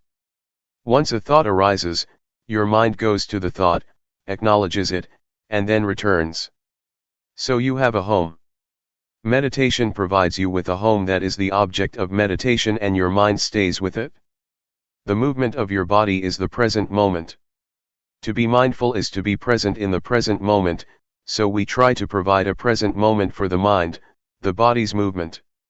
When you become distracted by a thought, that is the present moment too, so the mind should be mindful, but since the thought is undesirable, we just let it go and come back to another present moment, your body's movement. It is okay to shift awareness from one type of your body's movement to another frequently if you are skillful. If you are an adept practitioner, it is not difficult to shift. Try not to practice only two postures, because if you practice only walking and sitting, you may find it difficult when you want to be aware of additional activities. You will not be adept enough to apply mindfulness to that activity, because you have only been using rhythmic meditation and walking meditation all the time. So, you have to be adept, to be skillful, to apply mindfulness to every area of life. For example, in a normal situation, I would use the rubbing of my fingers as an object, but, if I am tired, I can concentrate on my breath because it will turn my attention away from the tiredness of my fingers. It is the same with walking. If I walk or climb up a mountain, at a certain point, I shift my awareness to the breath because my legs feel tired. This is the way to release tension. You can shift from one to another. In Thai, we called it a toy or hobby. We change from our routine to a hobby, and then we change back again. To make meditation more entertaining, we find something strange, something special, something new to play with, and then after we feel we have had enough, we return to the main posture. Please try to apply mindfulness to another postures or activities, not only in daily life but in the retreat too. When I practiced with Luangpor Teean, sometimes he asked me to clean the floor. He gave me a broom and asked me to be aware when I was doing that job. He wanted me to not stick to the two main postures. During the first few minutes, I felt disturbed, unable to be mindful of the work, because I had limited my activities to only two postures, and did not know how to apply mindfulness to that work. But later I knew. In Luangpor's retreat, he also likes people to stay with sitting and walking, but he will provide you with some work to do like cleaning the toilet, because he wants us to be skillful in every activity, otherwise you will not be able to apply it to other activities after the retreat. July 9, 1997. The middle ground. As you already know, we are training our mind to reach the middle ground, that is between the outward-oriented mind and the inward-oriented mind. Do not try to turn your mind too much outward or too much inward, to follow your thoughts or to stop them. The middle ground also means trying to avoid being lazy due to being too relaxed, or being strained due to too much tension. It also means that we have to avoid the two extremes of indulging in pleasure and indulging in pain. What does it mean by that, indulging in pain or indulging in pleasure? It means that when you recall a good memory or refreshing images you get high, and when you recall unpleasant feelings in the past, a bad memory, you get low. If you are moved like that, that means you are already indulging in pleasure or pain. If you are stuck in the pleasant feeling, that means you are indulging in pleasure, which is one extreme. If you get low or become angry, because of your thoughts about somebody that you have bad experiences with, you become dragged down by such thoughts or memories, or if you feel upset because of dissatisfaction with your practice, means that you are indulging in pain. So, to avoid these two extremes means try to keep your mind normal, stable, and unmoved by pleasant or unpleasant feelings, good or bad thoughts, good or bad mental experiences. So, you see that the term middle ground means balanced. It has a broad meaning. It means that you do not follow the thought or suppress the thought, turn your mind too much outward or too much inward, be lazy or push yourself too hard, or indulge in pleasure or in pain. It is the art of meditation to keep our minds in balance, to reach the middle ground. You may feel it is very difficult to attain this state of mind, even though you have come closer to it. Sometimes, you have already attained that balance, but you may be dissatisfied with it. You do not realize that you have already arrived at the middle ground, so you push yourself harder and go beyond that point, moving towards another extreme. Sometimes, your mind is too much inward so you try to relax, but you relax so much that you pass the state of balance, wasting a lot of time. Sometimes, you do not think this is the point that you need to attain. You think, oh, this is not the state of awareness because so many thoughts are still coming up, so I have to push myself harder. You are not satisfied with that state of mind simply because you have some expectation, so you keep passing the state of balanced mind without realizing that you have already experienced it. I think expectations are sometimes illusory. They are dangerous because they can deceive us, so we have to be very careful. We have some expectation about awareness, so we have already adjusted our mind to the expected state of awareness. Since we do not feel the calmness that we expected, and we feel thoughts still arising, we keep ignoring this state of balanced mind. I am sure that you have already experienced the state of awareness, the state of balanced mind, even though you may not realize it. So try again that you may find it and have confidence in it. Another point that I would like to mention is that, aside from keeping our mind in balance between the two extremes, we also need another art, the art of reconciling two opposing values. We face conflicts in our daily lives between freedom and discipline, between diligence and concentration. If you are too diligent, your mind becomes distracted, but if you concentrate too much, you tend to be lazy. The point is how to reconcile these two opposing values. Right and duty are another pair of values that we have to reconcile. Individualism and communalism are also two opposing values that we have to reconcile or our lives will suffer. We also face the same dilemma in meditation practice. It may be even more difficult than what I have already mentioned. One is to take it easy but to try hard. Luangpor always stresses this: relax. Take it easy, but try hard. Take it easy but keep trying all day. It is quite contradictory, but you have to reconcile these two or you cannot make progress. Luangpor Teean always said, take it easy, but seriously. Luangpor Teean, unlike Luangpor Teean, would give you only a 5-minute talk. At his interview, which lasted less than 5 minutes, he kept saying we should take it easy but seriously, or take it easy but do it all day.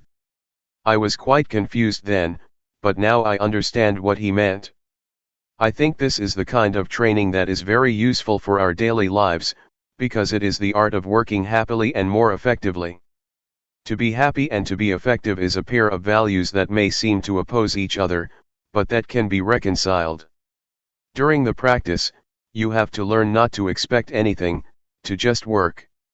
If there is too much distraction, that is okay. If you suffer, that is okay. If you are frustrated, that is okay. You have to learn this attitude, because if you want to gain something, to attain calmness, to be aware of your thoughts as quickly as possible, you will be inclined to keep turning your mind inward trying to suppress your thoughts. You will keep watching your thoughts all the time and end up ignoring the awareness of your body.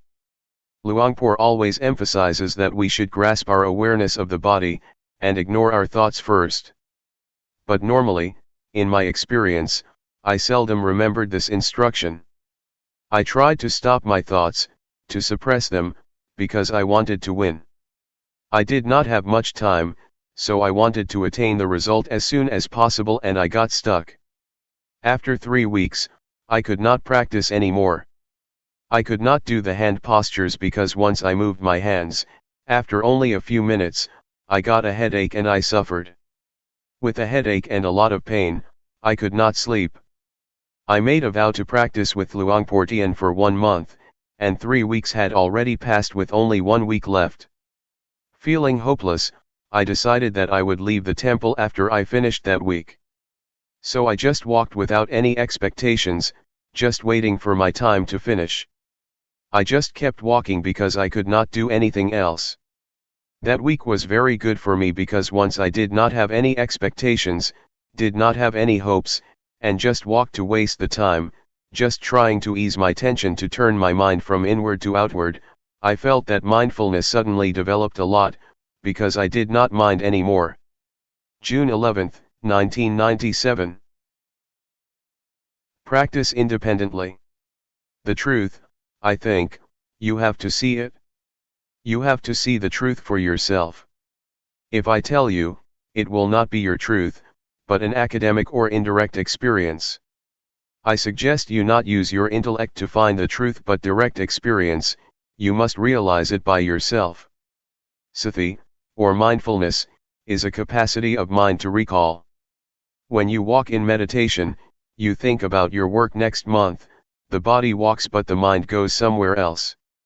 Then, you recall that you are supposed to be mindful while walking. That is mindfulness.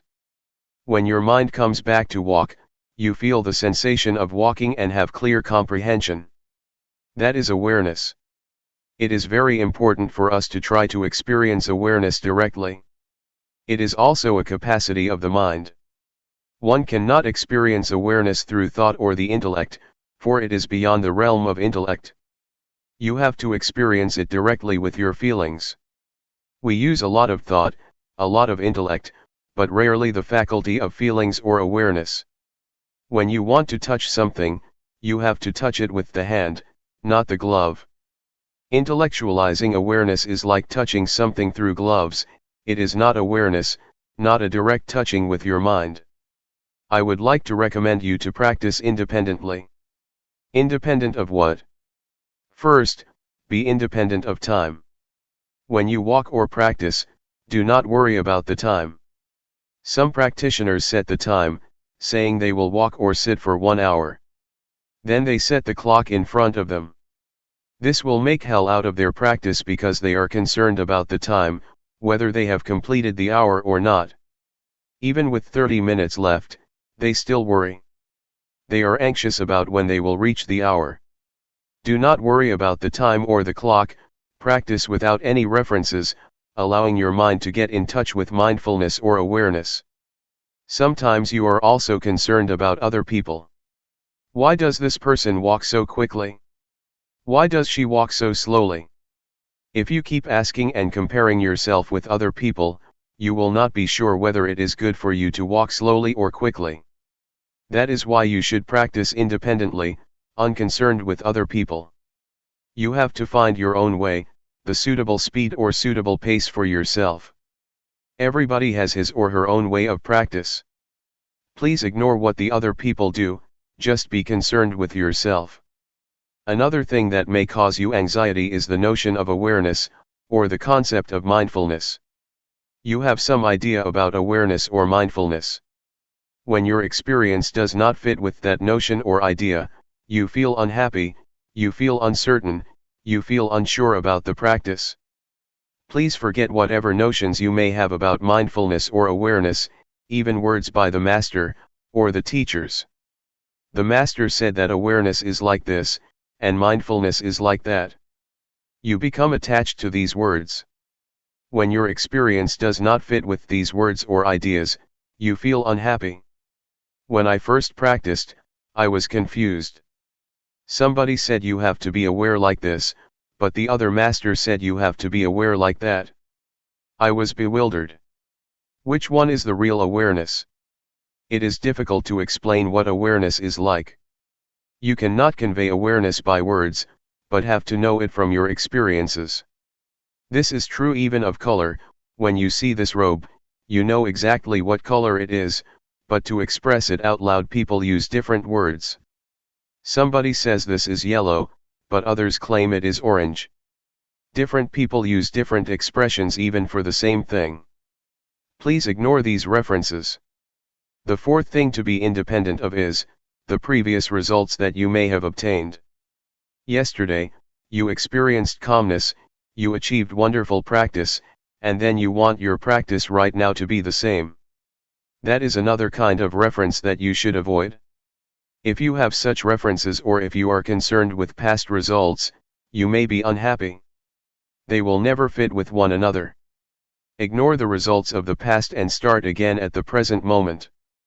Practice independently, independent of previous results. It is already the past, let us ignore it. However good your experience was, be it calmness or tranquility, do not try to repeat it again or you will be disappointed. Why? Because you have some expectation, and expectation makes your mind out of balance. To practice like this, balance is crucial. You have to keep your mind in balance. Desire or expectation tends to push your mind out of balance. Therefore, forget whatever happened to you, even your expectations. Be careful with expectation. When you expect something, you have preconceived notions about it. If experience does not conform with that idea, you reject the experience. There is a story that is very instructive. An individual on a sinking boat prayed to God for help. Being very devout and sincere, he sincerely believed that God would help those who have faith in him. During his prayer, a lifeboat came by and asked him to join. He said, "No, I believe God will help me, because he never ignores those who have faith in him." So, the lifeboat left him behind. 1 hour later, the sea level was already at his chest. A fisher's boat came. He said, "No. God will help me." Another hour later, the sea level was already up to his neck. A patrol boat came. He replied again, "No." So, he drowned and went to heaven because he was a good person. When he met God, he asked, "God, why did you forsake me? I prayed for you even at the time of crisis." God replied, "You fool. I sent 3 boats to help you. Why didn't you take the boat?" The man expected a miracle. In reality, no miracles happen. God's action is not miracle, he works through ordinary events. So, with expectation, the person tried to reject even the help of God. Do not be too concerned with expectations, or you will reject the experience that you have already achieved. Just work independently of expectation, and try to get in touch with real awareness through direct experience. When you get a result, it will be the true outcome of your practice. Do not bother with miracles or preconceived expectations. Question: how can you forget everything and not have any expectations or references? Answer: it can be done through repetition. In the first hour it may not be easy to forget, but if you practice more and more, you will feel in harmony with the practice, and then this notion will pass away. Nevertheless, you have to do it repeatedly, over and over again. Then, a new kind of habit will develop, the habit of letting go and forgetting expectations. Question: that is very, very hard. Answer: it is possible, if you try to be at the present moment. I found that when I feel in harmony with the practice, I do not care about the rest. To be in harmony with the practice takes time, but it is possible. We call it, to be at the present moment. When you have developed that habit of being at the present moment, you will be less distracted by expectations, by time or schedules, by other people's practice. Question: are you suggesting that we totally ignore previous experience on how to get there? Answer: I suggest you do that when you start the practice. However, when you finish, you may review and think about which one is the way. During the practice, try to be at the present moment, otherwise, your previous results will distract you from the practice. Question: when we start the practice again, we will take reference of the previous experience, right? Then, how can you practice independently? Answer: a kind of habit will develop within you. Question: right, I see what you mean, inherit a habit from the previous practice instead of knowledge. Answer: yes. It has already happened to you, because all of you have been practicing for a long time. You have inherited some habits or some tendencies. That is the most important, more important than something in your mind. Question: not to be guided by thought, but by your natural movement or habit. Answer: yes. This is what we call adept or skillful. You become more skillful. Take swimming for example. Thinking, or recalling the instructions, does not help you much when you are swimming. You have to be at the very present moment. Whatever you do will become a tendency or habit in you. Once you know how to swim, it becomes your second nature. It becomes a part of you. No matter how much time has passed, maybe 10 years, you still know how to swim because it has become your nature. I think mindfulness or practice is like that. Once you know how to adapt your mind to be aware of the present moment, it becomes your nature. You may give up the practice for a while, then come back. In the beginning it is difficult, but after you practice for a few minutes, it will come back. Which I call habit. I myself, when I practice, never think much of the results. I think only that this will form a new habit. Once the habit has developed, it is easier to practice. This is how you train children to take a bath or to brush their teeth. At first, they refuse, but you just push them to brush their teeth. It becomes their nature and they will go to the bathroom to brush their teeth on their own. Mindfulness is like that. In the beginning, your mind follows the thoughts and never comes back. Then, you call it back. Second time, it goes again, following the thoughts and comes back. The third time, it comes back quickly, faster, but still takes a long time. Then, you call it back all the time, many times, it returns faster and faster. The unintentional thought will become shorter and shorter. In the beginning, it is like a train of thoughts with 12 cars of thoughts. After practicing for a few days, it becomes 10 cars. The train of thoughts becomes shorter, shorter, and shorter. Then, only 1 car of thoughts, because your mind becomes faster. It is the habit of the mind to come back faster. This is what mindfulness is. You need not to stop the thoughts. Your mind will come back on its own. July 8, 1997. Harmony within. Meditation practice is to train ourselves to be in harmony with ourselves, or to be in harmony with the present moment. To be in harmony with the present moment has a broad meaning. It means that we have to be content with what we have, with what we are doing, and also with what we are at the present moment. To go deeper than that, it means to be content, accepting the thoughts or emotions that we have at the present moment. To accept does not mean that you are lost, or follow the thoughts. That is not acceptance. Accepting means keeping our mind normal, not reaching to the thoughts whatever they may be. This is the only way to free our mind from all kinds of thoughts or emotions. Whether they are positive or negative thoughts, pleasant or unpleasant emotions, agreeable or disagreeable feelings, just observe them and learn to come to terms with them. People, in general, are likely to react to the thoughts or emotions that they have. To be precise, they are not reacting, but attached, or clinging, to the emotions or thoughts that arise, even unpleasant feelings. It may sound strange, but we do cling to unpleasant feelings or emotions. You may have noticed that when we experience anger, we never try to let it go. We keep recalling the incident that causes us anger, and keep reminding ourselves about the behavior of that person that upset us. We cling to that negative emotion or experience and never try to let go of it. We may want to, but we never try. We just cling to it, grasping the anger, the anxiety, or whatever. Thus we cannot sleep at night, because we keep thinking about this and that despite the fact that they are unpleasant feelings, emotions, events, or experiences. That is why I say we cling to it. We do not accept it the way it is, but cling to it. That is what the Buddha called indulging in pain or indulging in suffering.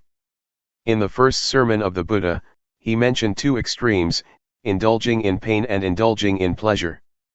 Buddha advised us to avoid these two extremes. To indulge in pain does not mean that we torture ourselves as the Buddha did, when he tried to attain enlightenment through ascetic behavior. He refused food and slept on nails. That is indulging in pain, but all of us never do that. Still, we indulge in another kind of pain, mental pain. When anger arises, we are lost in anger. When anxiety arises, we are caught up in anxiety. We grasp it, grasping anger, clinging to anxiety. This is indulging in pain. We have already fallen into the extremes that the Buddha suggests we avoid. The same applies to indulging in pleasure. Normally, people think that to indulge in pleasure means indulging in sensual pleasure, like a playboy, to have new spouses, to enjoy themselves in the casinos, theaters, nightclubs, etc. Yet, you have already experienced indulging in pleasure mentally. When pleasant feelings arise in your mind, you cling to them and enjoy them, do you not? We are always caught up in the agreeable emotions and feel content with them. This is indulging in pleasure, another extreme that the Buddha instructed us to avoid. You may have realized that you have already indulged in those extremes during your practice. That is not the middle way that the Buddha suggests we traverse. The middle way, in this sense, means not losing yourself in either painful or pleasant experience, be it calmness, happiness, suffering, anger, or anxiety. Do not become lost in those feelings or emotions. Just accept them as they are. When pleasant feelings or good thoughts arise in your mind, you tend to follow it, do you not? When you encounter unpleasant feelings, you want to suppress them, do you not?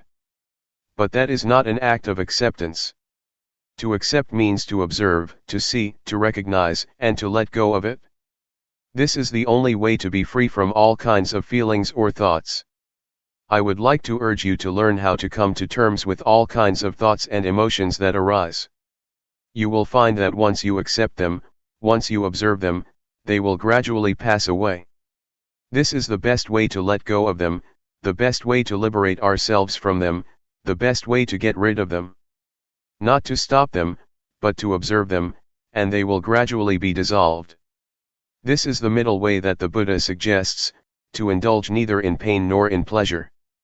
Not only in the physical or sensual aspects, but also in the more delicate mental aspect.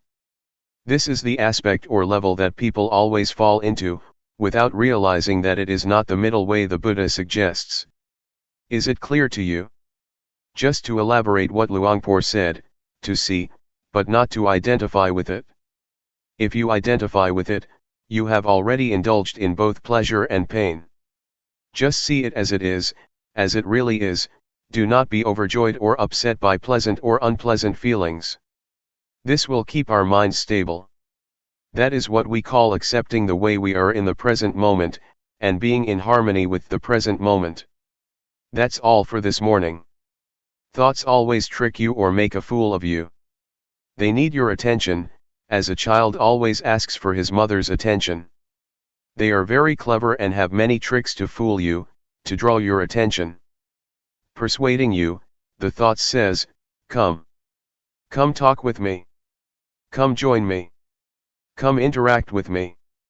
In the beginning, you may think that you know their tricks, but their tricks are endless.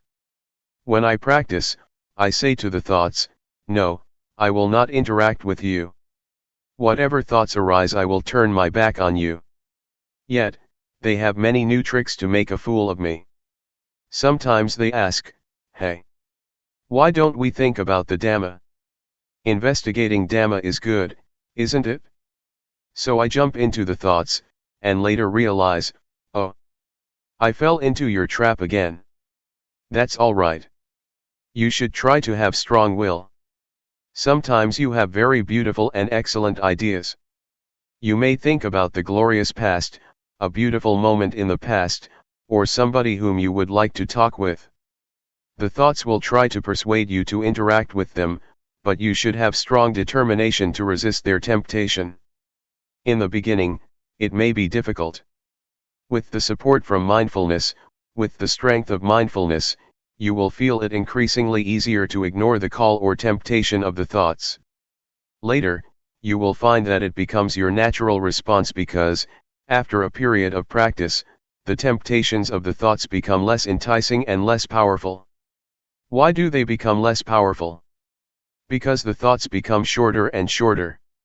In the beginning the thoughts are long, like a train of thoughts.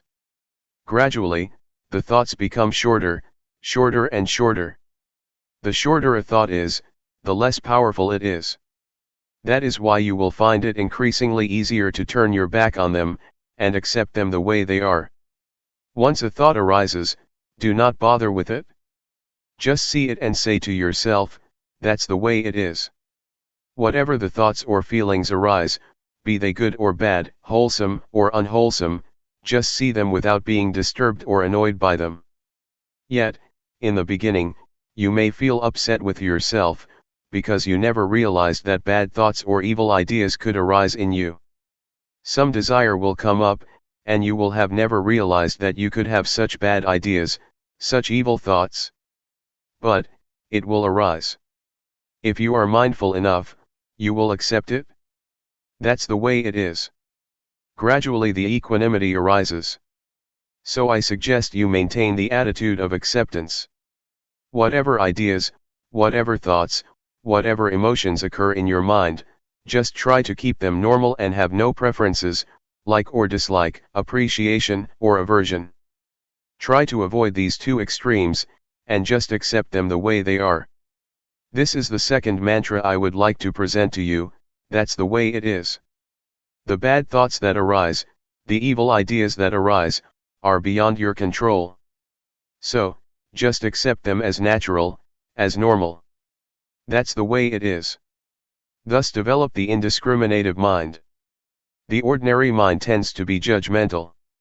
It always judges, this is good, that is bad, this idea is good, that idea is bad, I like this idea, I do not like that idea, I am content with these emotions, I am not content with those emotions. With a discriminating mind you will never experience peacefulness. Your mind will go up and down, because of such preferences or such judgmental mind. The way to attain peace is to develop the indiscriminative mind. Have no preferences or judgment, and see everything as it really is. Accept it as the natural process that occurs to your mind. They are just visitors, coming and going. No matter how good or bad the idea is, any kind of idea, just let it come and go, appear and disappear. Do not be bothered with it. Just see it, take note of it, and then come back, returning your attention to the body's movement. In brief, try to resist the temptations of the thoughts. They need your attention because that's the only way they can sustain themselves. Unless you give them your attention, they cannot survive. They can exist only with your support. If you do not pay attention to them, they will just pass away. This is the best way to handle the emotions. Do not suppress them, stop thinking, nor force your mind to drop these thoughts. Just say to yourself, when the thoughts arise, that's the way it is. July 9, 1997. Calmness and insight. There are two words that Luangpor always mentions, mindfulness and awareness. Both are like twins. They are interchangeable, help each other, and always come together. Mindfulness is that which recalls. For example, you are moving your hands, but you forget that you are doing it because your mind is distracted. Then, you remember that you should be attentive to your hand movement. That capacity to recall is mindfulness. Mindfulness recalls and brings your mind back to the action of your hands. When your mind is attentive to your hands, or to any activity, you become aware of your body, aware of yourself. This is awareness. Once you are aware of any activity, you know what should be done as far as that activity is concerned. This is clear comprehension, another function of awareness. When you are aware of an object and attentive to it, your mind becomes increasingly collected and composed, thus enhancing concentration. Awareness also gives rise to and strengthens mindfulness. Sometimes, while you are supposed to be aware of your body's movement, your mind becomes distracted. Awareness of your body's movement sometimes helps your mind to recall that you must be mindful of your body, and that's why it can help to bring your mind back. It awakens mindfulness, bringing back the mind. For example, when you are listening to someone's speech, you rub your fingers. You may be distracted by the environment, by your worries or your concerns about something else. Suddenly, you feel the sensation of your fingers, and the sensation helps you to remember that you should be listening to the talk. So, mindfulness becomes function and brings your mind back to the talk, to be attentive to it. This is how awareness helps mindfulness to function, or take place. Mindfulness, awareness, and concentration are closely related. Mindfulness gives rise to awareness, awareness gives rise to concentration, and vice versa. They help each other, enhancing each other. Don't be confused when Luangpor sometimes mentions mindfulness, and a few moments later he mentions awareness or mindfulness and awareness. They are the same. Technically they are not the same, but in practice they work very closely together. Briefly speaking, mindfulness brings the mind back to the activity or meditation object. Once your mind is with the object, you have awareness, you know and you see clearly. With the functions of mindfulness and awareness as I mentioned, two things will occur. The first is calmness. It arises because you are not distracted by thoughts or by external stimulation. Your mind does not wander around because your mind is attentive to, or tied to, the meditation object. Thoughts may arise in your mind, but they are short and do not disturb you much. You may feel hot, you may feel cold, but it does not give rise to anger or upset you, because mindfulness brings you out of the anger or negative qualities, and back to the object of meditation. But, if you do not have an object of meditation, your mind can easily be caught in the anger, that is the result of unpleasant feelings. So, mindfulness and awareness help you to let go or be free from the discontentment. That is why calmness and relaxation are possible for the one who has mindfulness.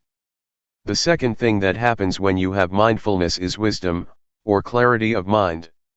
It happens because mindfulness and awareness keep your mind from liking or disliking, from being up or down, from being content or discontent. They keep your mind stable and without bias. If you have preferences, if you are discriminative and like or dislike, you have bias and you cannot see things clearly as they really are. This will not be the case if you have mindfulness. For example, when anger arises, you will not be caught up in it, you will distance yourself from it and see the anger. You do not reject anger, but just see it. You can see how it exists and how it passes away. But, if you get into the anger, you cannot see, and you cannot know the anger. Just as when you are in this hall, you cannot see what this hall looks like, unless you go outside, only then can you see what the Kuan Yin hall looks like. You have to be outside so that you can see clearly what or where it is. How can you be outside the anger if you do not have mindfulness? Mindfulness helps you to be outside the thought and see it as really is. That is why Luangpor always emphasizes that, you have to see. You should know. You should not be lost in any kind of thoughts, be they good or bad, of pleasure or pain, so that you can see and know. Truth will reveal itself. In short, as I mentioned, there are two kinds of results that will take place, calmness and insight, or wisdom. Yet, you should bear in mind that calmness is not the primary aim of this meditation. The primary aim is insight. If you take calmness as the primary objective, it is easy for you to become lost in calmness, and then you cannot even see what it is. Just recognize that calmness is like this, when it manifests itself, and do not be overjoyed with it. Just see that that's the way it is, and then try to maintain your mind to see, to be clear, keep knowing, keep observing. That's all. This is just to make a brief distinction between mindfulness and awareness, and to highlight their main functions as well as how they work together. Practically, they have more functions than what I have just mentioned. July 10, 1997. The point of balance. As you may be aware, Luangpor tries to suggest that you not watch your mind or watch your body closely. There are some justifications for that. In our daily life we tend to do a few things at the same time. You should allow your mind to be aware of your whole body rather than only a particular part of it. Otherwise, you may make mistakes in your activities. For example, when I began my practice, one day, I finished my lunch and had to throw the leftovers into the waste basket. Since I did not know how to practice properly, I forced my mind to concentrate only on my feet, while I was walking to the waste basket. When I arrived at the basket, I threw the leftovers into the basket, and forgot that not only the leftovers but the fork and spoon were also thrown away. Why? Because I concentrated too much on my feet. I did not allow my mind to be aware of my whole body, to be aware of the act of holding the plate with the leftovers and the fork and spoon. If you force your mind to concentrate only on one part of your body, you limit your awareness to that part and forget the rest. There is another story of a practitioner, who wanted to concentrate on every act of her movement in detail. Before she went to the office she had to get dressed. She concentrated on her act of dressing very consciously and very intensely. When she took the shirt, she concentrated on it. While wearing the shirt, she also concentrated on every movement of the wearing. The same applied to putting on her trousers, her socks, and her shoes. When she went to work, it took more than an hour for her to realize that she forgot to zip her trousers. It's okay if you walk with too much concentration in a walking meditation, it's not much of a problem because you only have one act. Yet in reality, you have many acts at the same time. You walk and you hold something in your hands. When you drive a car, you have to look at the road, and control the steering and the speed with your hands and legs. These require your total awareness. Focusing your mind on only one particular part of your body will cause problems. I have spoken only of the physical aspect or the aspect of the body activities so far. This principle also applies to the mental aspect. If you force your mind to watch your mind closely, you tend to block your thoughts. When there is no thought, you do not learn how to let go of it. You should allow thoughts to arise, so that you learn how to let go of the thoughts or emotions. If you block your mind, the thoughts cannot arise, and then you do not know how to let go of them when they do arise. It is important for you to keep your mind in balance, to not watch or concentrate too closely, nor to let it loose to all distractions. This will enable your mind to be aware of the mind, to be aware of the body, not only of your hands, but the whole of your body and also its surroundings. This is what we should do when we cross the road, especially the road in this country. You have to be aware of the act of walking, and also of the mind. Am I absent-minded? If you are absent-minded while crossing the road, it is very dangerous. You also need to be aware of your surrounding of the car that is coming. So, you have to be aware of three aspects: body, mind, and your surroundings. One can achieve this only if he keeps his mind in the point of balance, neither watching too closely the mind, nor concentrating merely on the body. For the beginners, do not be confused with what I said. Be aware of your body first. Do not pay much attention to the mind or to the thoughts because you have to go step by step. You may be aware of your surrounding at the same time, of the noise or whatever, just be aware with mindfulness. Do not be disturbed by the noise or by visitors that come to talk to you. Just see them as they really are, accept them as that's the way it is. That's all. This is what Luangpor Teean instructed Luangpor Teean 30 years ago. Because Luangpor Teean, at that time, was very good at concentrating his mind on the breath only, and would cut himself off from his surroundings or any kind of thoughts, because he watched closely only the mind. Once, when he was practicing in a closed room with closed windows and a closed door, Luangpor Teean came to interview him. Luangpor Teean did not go into the room but, standing outside the hut, asked, "What are you doing?" Luangpor Teean said, "I am practicing meditation." So Luangpor Teean asked, "Can you see me?" Luangpor Teean replied, "No, I cannot see you." Luangpor Teean then asked, "What does it take for you to see me?" Luangpor Teean replied, "I have to open the door first." So Luangpor Teean asked him to open the door. At once, he opened the door. Standing at the threshold, Luangpor Teean asked, "Now, do you see me?" Luangpor Teean replied, "Yes, now I see you." "Can you see inside the room?" Luangpor Teean replied, "Yes, I can see inside." "So, now you see both outside and inside, do you not?" Luangpor Teean said, "Yes, I can see both." Luangpor Teean said, "You should practice like this, do not focus your mind only on the inside. In other words, do not turn inward, but be aware of both the outward and the inward, that is the point of balance." So, Luangpor Teean suggested Luangpor Teean not block his mind or turn his mind inwardly, but allow his mind to be aware of the outside and of the whole of himself. This is how this practice is different from many other methods. Many methods try to block your mind. You can achieve concentration very easily with those methods. Yet, once you get out of the practice, your mind can easily be disturbed by thoughts, because you have not trained yourself in how to deal with them. Since the thoughts have been blocked, you have had no chance to be aware of them and thus learn to let go of them. This is how it is different. I just explained the reason behind Luangpor's suggestions. Why not watch closely so that you can develop total awareness during your practice, and apply total awareness during your daily life. July 10, 1997. Reconciliation. There are two fundamentals of practice. The first is to practice with relaxation. The second is to take it seriously. These two fundamentals are very important for the practice. The point is how you can reconcile them.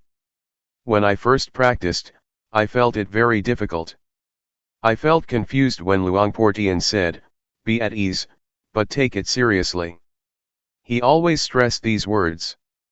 Literally, he said, in Thai, "Do it playfully, but seriously." To do it playfully means that you have to be at ease when you practice, and to be at ease at the present moment. To take it seriously means you have to continue your practice all day, all week, all month, and all year. This is what he meant. To take it seriously means you have to continue it, neither giving it up nor stopping it. I think this is the art of the practice, how to reconcile the two opposing values, the two opposing principles. Both principles are good, but on some level they are contradictory. As you may remember, in the first few days, I talked about the middle way. The middle way is the practice that avoids the two extremes. The two extremes are bad, so we have to avoid them. That is the middle way. Yet, at the same time, there are two principles, two values, that are both good, but in opposition to each other. We have to reconcile them to make them in harmony. These are the arts of the practitioner. 1. You have to avoid the two extremes because both are bad, and 2. You have to harmonize the two values. These two arts are different. Sometimes people are confused, they think the middle way is to mix good and bad, and then divide it in two. That is not the middle way. The middle way is to avoid the two extremes and, at the same time, reconcile the two values, the two principles. In Buddhism, you will find that this art is very necessary. You have to reconcile faith and wisdom. Those who have too much faith always lack wisdom, those who have wisdom always lack faith, because they always criticize, always doubt, always feel uncertain. So the Buddha taught us to reconcile these two principles, do not miss any of them, but combine them in harmony. The same applies to diligence or earnestness and calmness. If you are too diligent, you tend to lack calmness or concentration, but if you develop too much concentration, you tend to be indolent. Again, you have to combine, or reconcile, concentration and diligence. Now, let us go back to what Luangpor Teean always mentioned, to practice relaxed, but seriously. It means that when you practice you should feel that you are taking a rest. When you walk, it is not much different from a morning walk or evening walk, in the sense that you do not expect much from such a walk. When you have a morning walk you do not expect much from the walk, do you? That is the attitude that we should apply to the practice. When you take something lightly, you do not worry about it, which enables you to feel joy and be relaxed in doing that work. Since you are not worried with the outcome, your mind can easily get into the balance, since you are not worried about the outcome, and also have joy in doing the work, you can do it continually. You are not frightened with the work or become turned off by it. When children play, they can play all day and all night without being tired, because they feel joy and do not expect much from their play.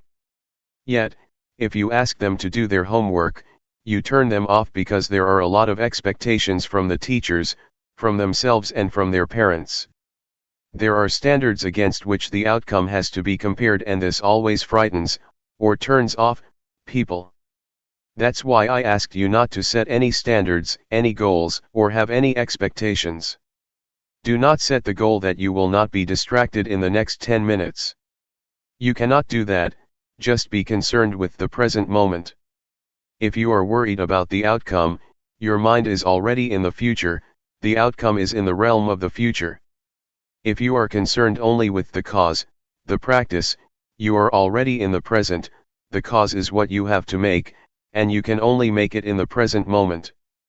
If you can have this approach to the walking meditation, or to any kind of meditation, you will find that this approach or attitude is very helpful to your daily life. In daily life, we always have problems with our work, we are very tense and frustrated because we worry so much about the future, the outcome, or the reaction or response of people. Sometimes we are worried because we want ourselves to reach a goal as soon as possible. When we drive a car, we may feel unhappy because we want our car to reach the destination as early as possible. If you have such thoughts, you cannot drive the car relaxed or with happiness, especially when you are late. You feel upset and frustrated. The desire to reach the destination as soon as possible becomes like a fire that burns your mind. Remind yourself to pay attention to the present moment. It does not help at all if I am worried about being late, because it does not make me reach the destination faster or sooner than if I am not worried. The worry itself does not help, it does not change the situation.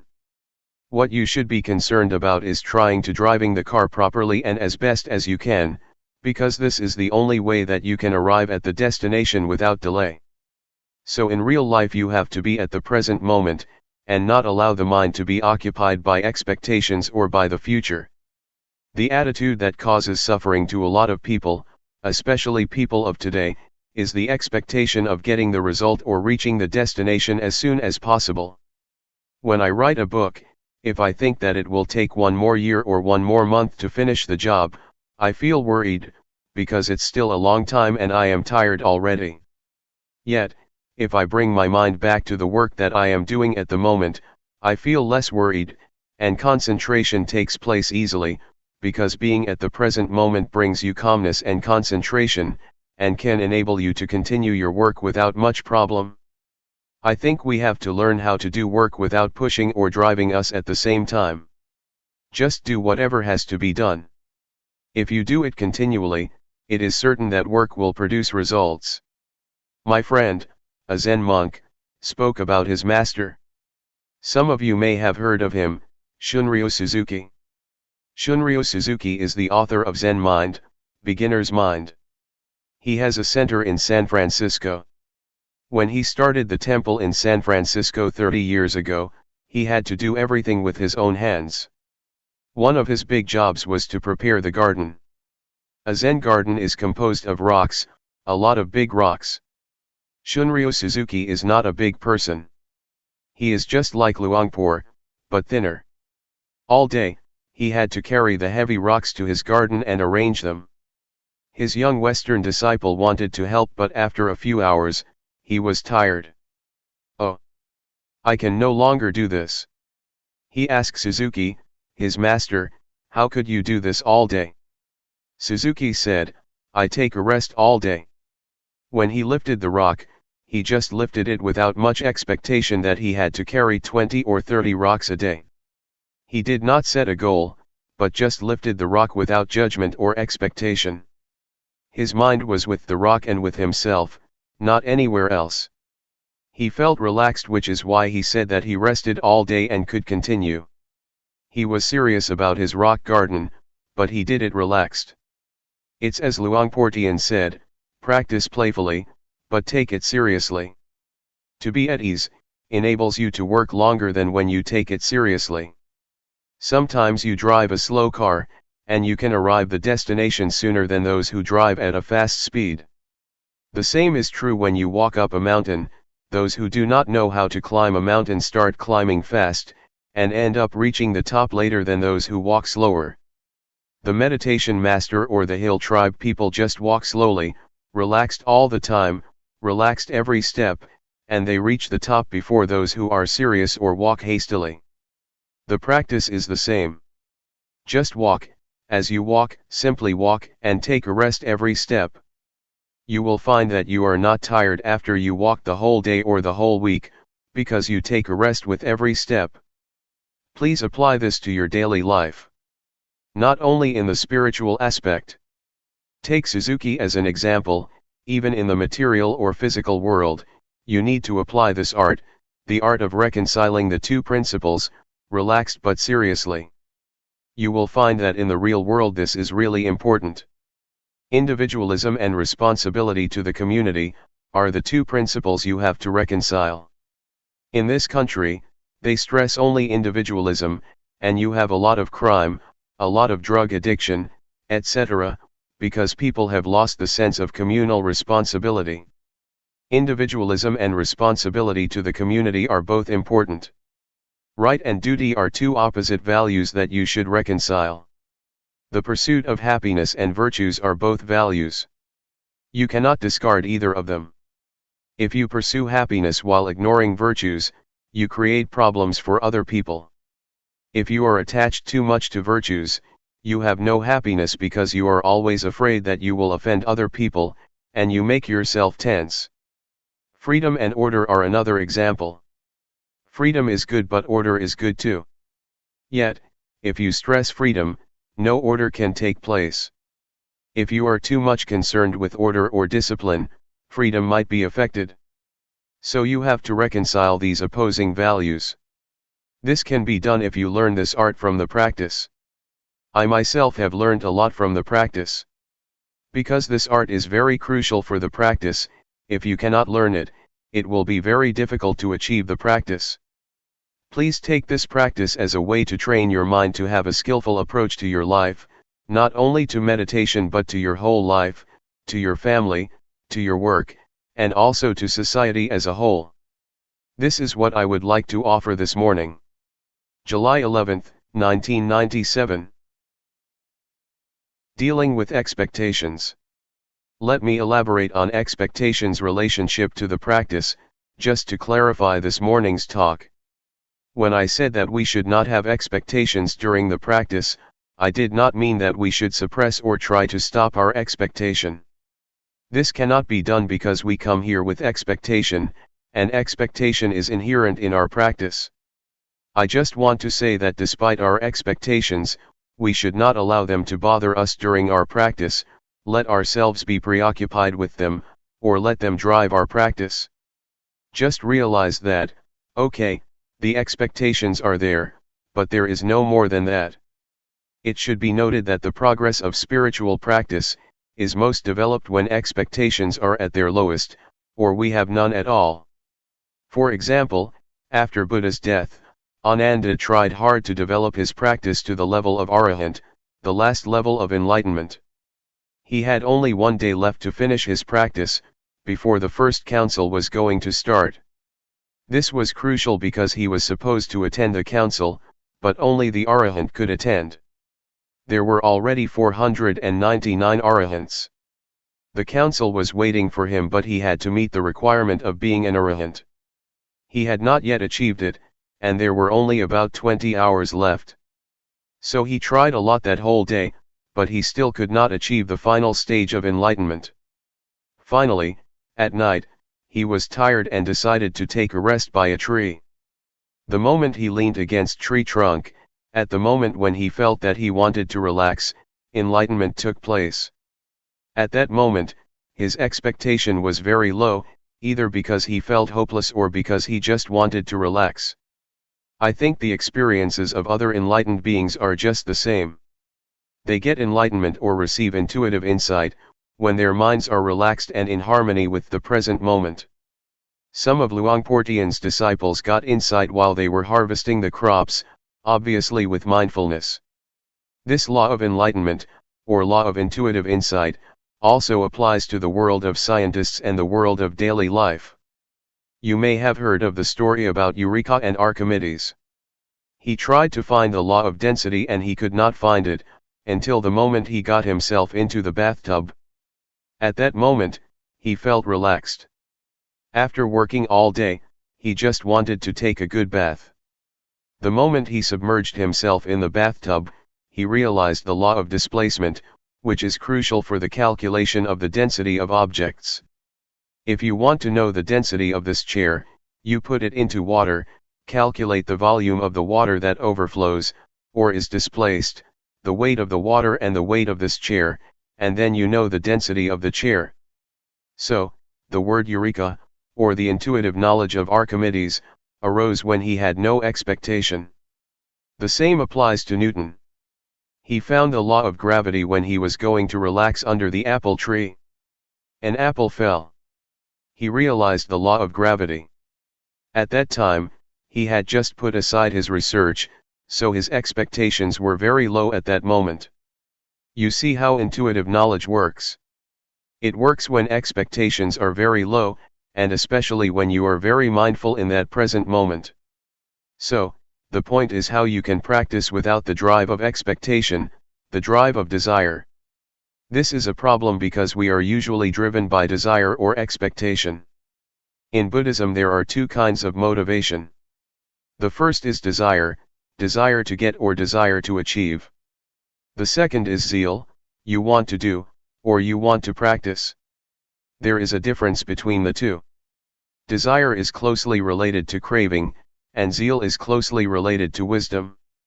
With zeal, you realize that it is good, so you want to do it. Zeal is the desire to do, not the desire to get, not the desire to achieve but the desire to do. Buddhism does not say that you should not want. Yes, you should have wants. You should have the want to do, but not the desire to achieve or the desire to get. So, please learn to use zeal as the motivation for your practice. You see with your wisdom that meditation practice is good. It is not to satisfy your ego that you do it, but because it is good for yourself and for others. Then, you start practicing. Yet, for a lot of people, it is difficult to develop zeal, because desire always dominates their minds. That is okay. We have to accept the way it is. We have to accept that we have desires and expectations.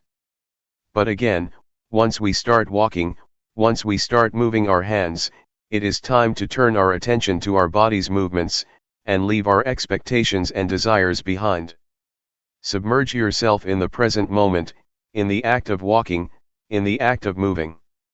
When you get the results of the practice, you will have confidence in the practice, and you will see for yourself, oh, this practice is good. You develop zeal because you have seen for yourself the results of the practice. This is how zeal is developed. You see it yourself, with your mind, oh, this is good. So you develop the inclination to practice, and this time you practice without the drive of expectation. You enjoy doing it, so you just do it. Enjoyment is the result of your zeal. If you enjoy something, you do it. You do not mind what will happen. I like it. I enjoy it. So, I do it. There is no more than that. Find out how you can enjoy the practice.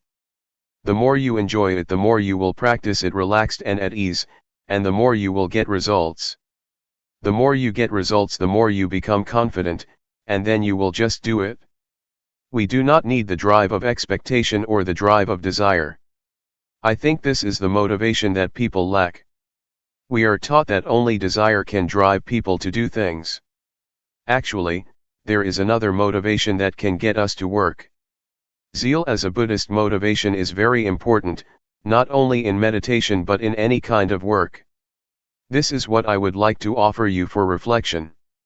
In summary, how should we deal with expectations? First, accept them for what they are. Accept that expectations exist in our minds, but do not let them bother our practice, or pay much attention to them. Just be at the present moment with the work you are going to do, and do not allow yourself to be driven by expectations. Try to develop the other kind of motivation, zeal. With the right motivation, you will find that results arise not in the future, but at the present moment. Normally, people just wait for the future, wait for the results to come.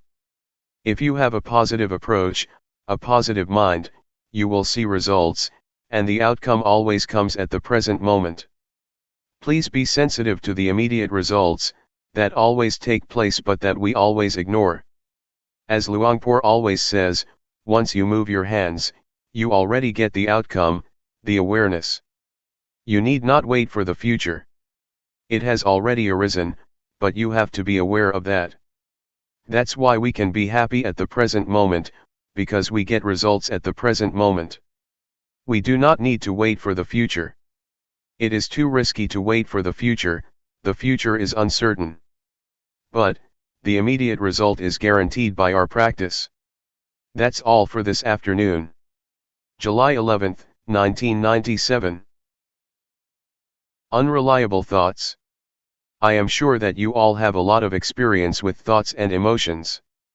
Some of you may be able to see the thoughts themselves. You may realize that these thoughts, emotions, and feelings are quite unstable, which is why they are uncontrollable and unreliable. But, despite their instability, thoughts and emotions have a lot of power to tempt us, because they need our attention to sustain themselves. Without our attention, thoughts and emotions just fade away. They need your attention, it is the only requirement for their survival. You know, it is as if thought has a life of its own, despite its instability. It is like a virus that tries to manipulate your cells, drawing support from you.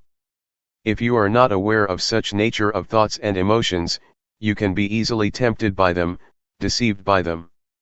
They try to lure you, saying, "Hey, I am you." My thoughts call me, saying, "I am Paisan, I am yours, so you should take care of me." Sometimes I am tempted to take them to be my belongings, because they are very smart thoughts, very intelligent thoughts. I would like to grasp them, but you have to be careful, not to rush and grab them. Do not believe them so quickly because they are unreliable, especially the unintentional ones. We cannot even believe the good thoughts, for they can play tricks on us too, if we are not mindful enough. There is a story about a person who enjoyed drinking, and tried to give it up but failed.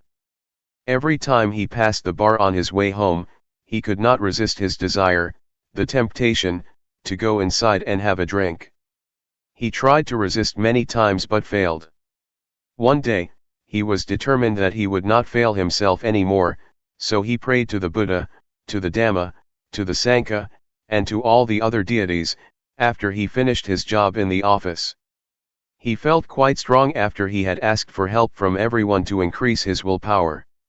When he approached the bar, the temptation arose, but he tried to deny it. No, this time no.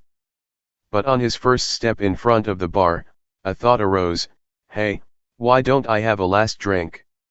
No, no, no. I can't," he said to himself. On the second step, "Hey, okay, not a full cup, only half a cup." "No," he said, and he proceeded.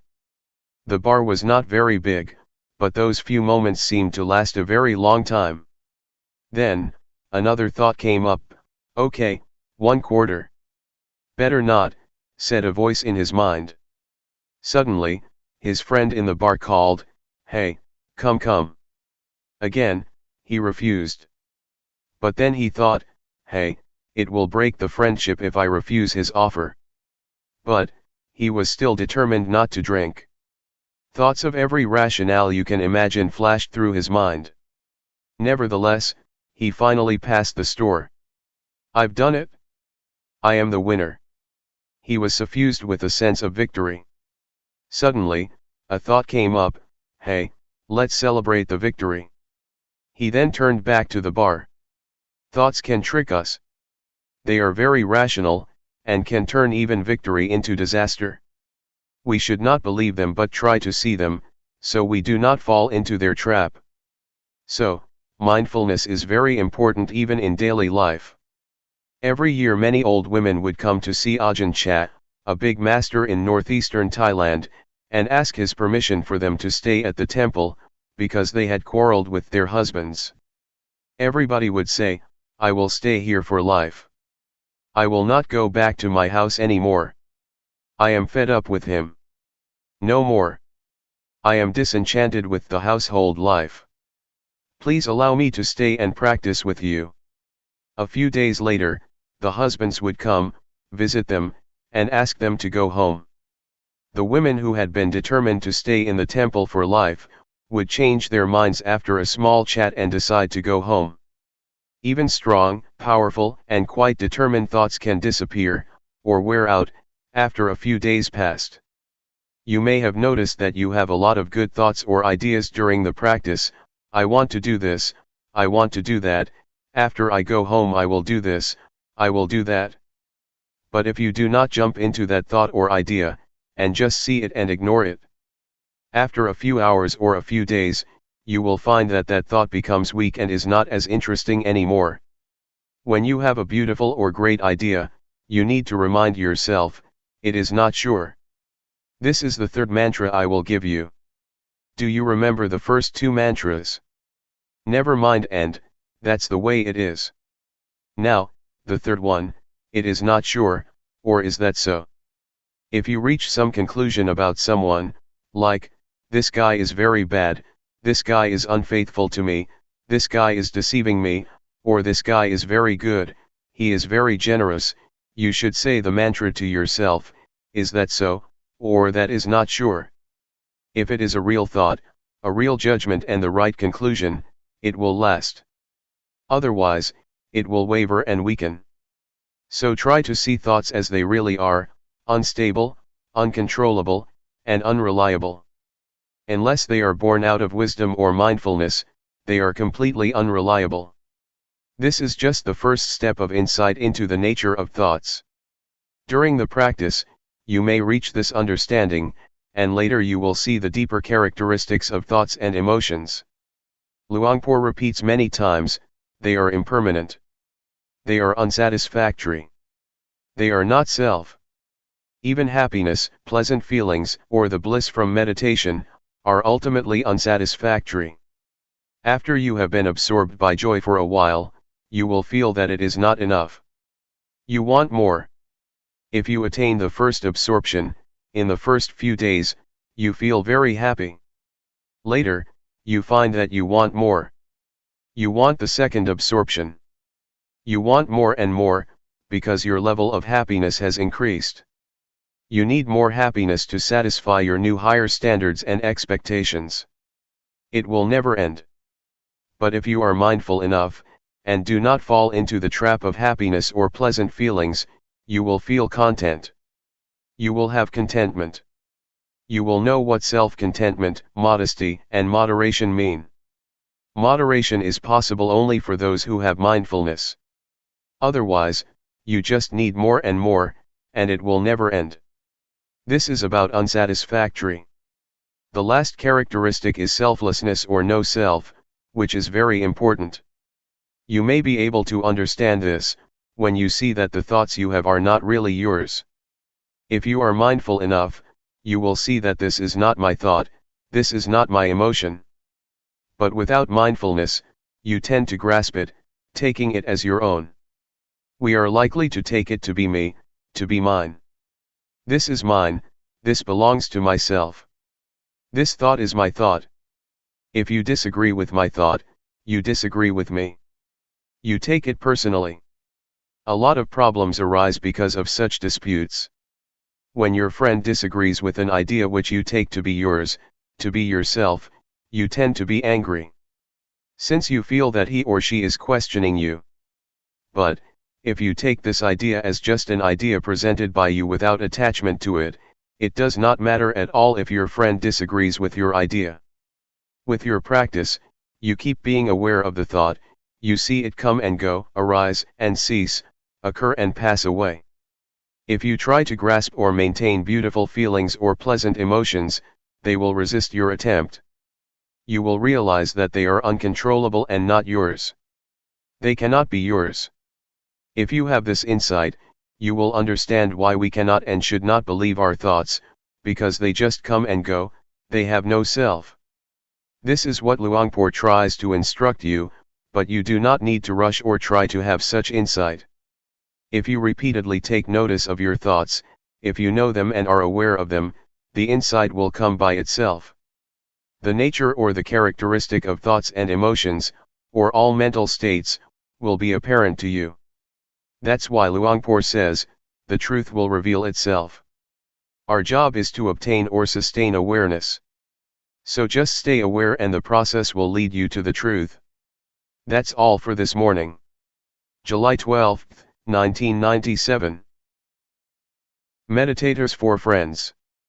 According to the Buddha, there are 4 very good friends who help each other and also are very helpful to us: mindfulness, sati, awareness, sampajanya, concentration, samadhi, and wisdom, panya. If you are skillful, you can use these 4 friends, or these 4 virtues, to handle a disturbed mind or distracted thoughts. You have already been introduced to mindfulness and awareness, and know how to deal with distracted thoughts, that is to be aware and mindful of these thoughts or emotions. Once these thoughts are recognized by our awareness, they just fade away. It is as if you come face to face with a burglar about to steal something from your house. You see him and he becomes frightened and disappears. Or, it is like a dog. Suppose we visit a friend's house, and his dog is barking and going to bite us. If we just call out the name of the dog, it will stop. This is how mindfulness and awareness work together, to keep you from being attacked or hurt by distracted thoughts. Yet, Sometimes the burglar is very big and you are very small. You saw him face to face but he just knocked you down. So if the thoughts are very powerful and your mindfulness is still weak, it is not appropriate for your mindfulness to face such powerful thoughts. It is better for you to turn your back on these thoughts. Just ignore them. This will be helpful for beginners. That's why Luangpor suggests that in the beginning stage you just be aware of your body, and do not pay much attention to your thoughts. Ignore all thoughts, feelings, and emotions, and just pay attention to your body. In some situations, concentration may be necessary for us to handle powerful thoughts or emotions.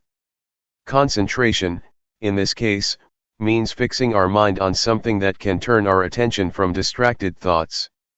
Normally, object of concentration we prefer is that which is attractive to our mind.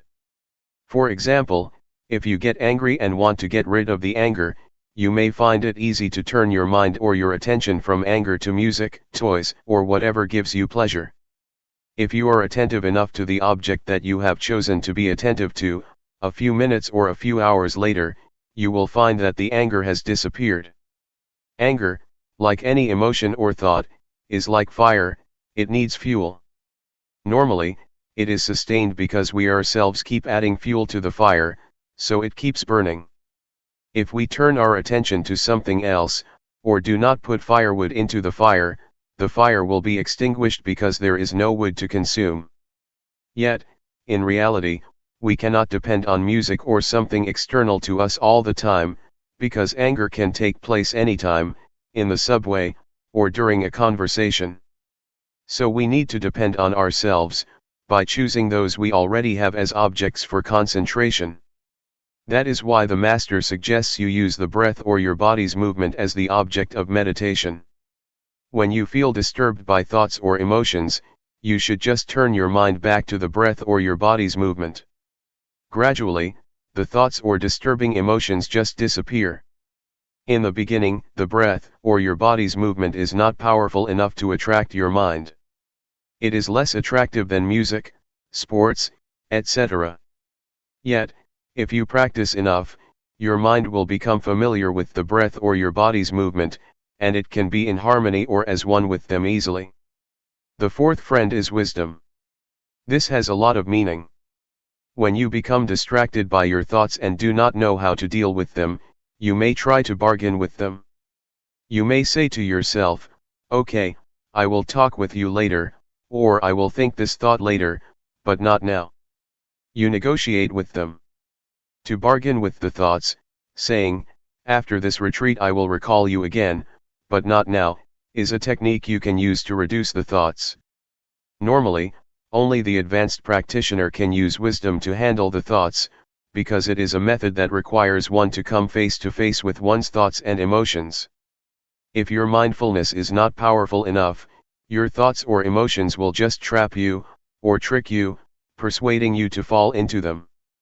In Thailand, masters have a practice of going into the forest alone. We call it tudong. It means to live as an ascetic in the forest or in the cemetery. A lot of things may happen: fear, the beast, tigers, or elephants can attack the practitioner. Many masters find that the fear or threat from the wild animals is good instrument, good condition, or great situation, to pressure them to develop concentration, because if they turn their attention from the breath to the beast, they will be overwhelmed by fear. Because they are really afraid of the beast, their minds turn inward, developing concentration a lot. So masters use the threatening situation to force their minds to look inwards. This is a skillful and unusual way of developing concentration and mindfulness. One master, Ajahn Chah, tried to look into the fear to investigate it. When the powerful fear arose, he investigated the fear and asked himself, "What are you afraid of?" A voice replied, "I am afraid of death." Then he asked himself, "If you don't die today, won't you still die tomorrow?" "Everybody has to die, today or tomorrow," he replied. So, he asked again, "Why should I be afraid? Everybody has to die." This enabled him to face death at that moment with peacefulness. Some masters in that situation just keep asking, What am I afraid of? I am afraid of the tiger. Which part of the tiger are you afraid of, the tail, the ears, the eyes, the legs, or the claws? No, I am not afraid of the tail, nor the ears, nor the eyes, nor the legs, nor the claws. So, what are you afraid of? I don't know. With such penetration by wisdom, fearful emotions just pass away. They do not use rationalization, but an analytical mind to divide the tiger parts, and they do not feel fearful. But as Luangpor says, if you have insights into body and mind, into the nature of body and mind, into the temporary state of body and mind, such insights will enable you to go through all problems, distraction, and negative emotions very easily. With a flash of insight, you can go right through them, you have no need of questions and answers. If you understand that these mental states are impermanent, unsatisfactory, and not self, the thoughts are there but they are not me, they are not mine, you become detached from them and they lose the power to tempt you. This is how wisdom works to solve problems. This is just a summary of how to use the different means of dealing with the enemies of the mind. We are like warriors, we need to know many kinds of weapons to deal with our enemies. If you only know one weapon, it is not enough to handle different kinds of problems. In fact, a sense of humor can help you too. If you take any given thought too seriously, you will get into trouble, but if you make fun of it or have a sense of humor, you feel more light-hearted. You can laugh at it, as Luangpor always says, laugh at your thoughts and tell yourself not to be crazy with them. That is also helpful. For example, when you are disturbed by the noise of building construction, visualize the face of the man who is doing the job. Oh, what a poor man! We will have no hostility toward him, but rather pity him. Please learn how to use various techniques, or virtues, for your own benefit, for your own spiritual practice. Nevertheless, I am not much worried about the problems that we face, because when we have problems, we tend to be careful. It is when we are happy that we tend to be careless, and drop our guards like the alcoholic man in the story that I told you earlier. He was very careful when he walked past the bar, which is why a lot of temptations could not persuade him to drink. But when he passed the store, he became proud. Oh, I am the victor. I am the winner. At that moment, he became less careful, and the desire to drink tricked him, convincing him to go back to the bar. Please be careful when you achieve some level of spiritual success, when you have insight, or when you attain the well-developed mindfulness. At that moment, you have to be very careful. There is a story that in China, during a talk like this in a temple, there was an earthquake. All the disciples ran away, but the master stayed still in his place, showing no sign of fear.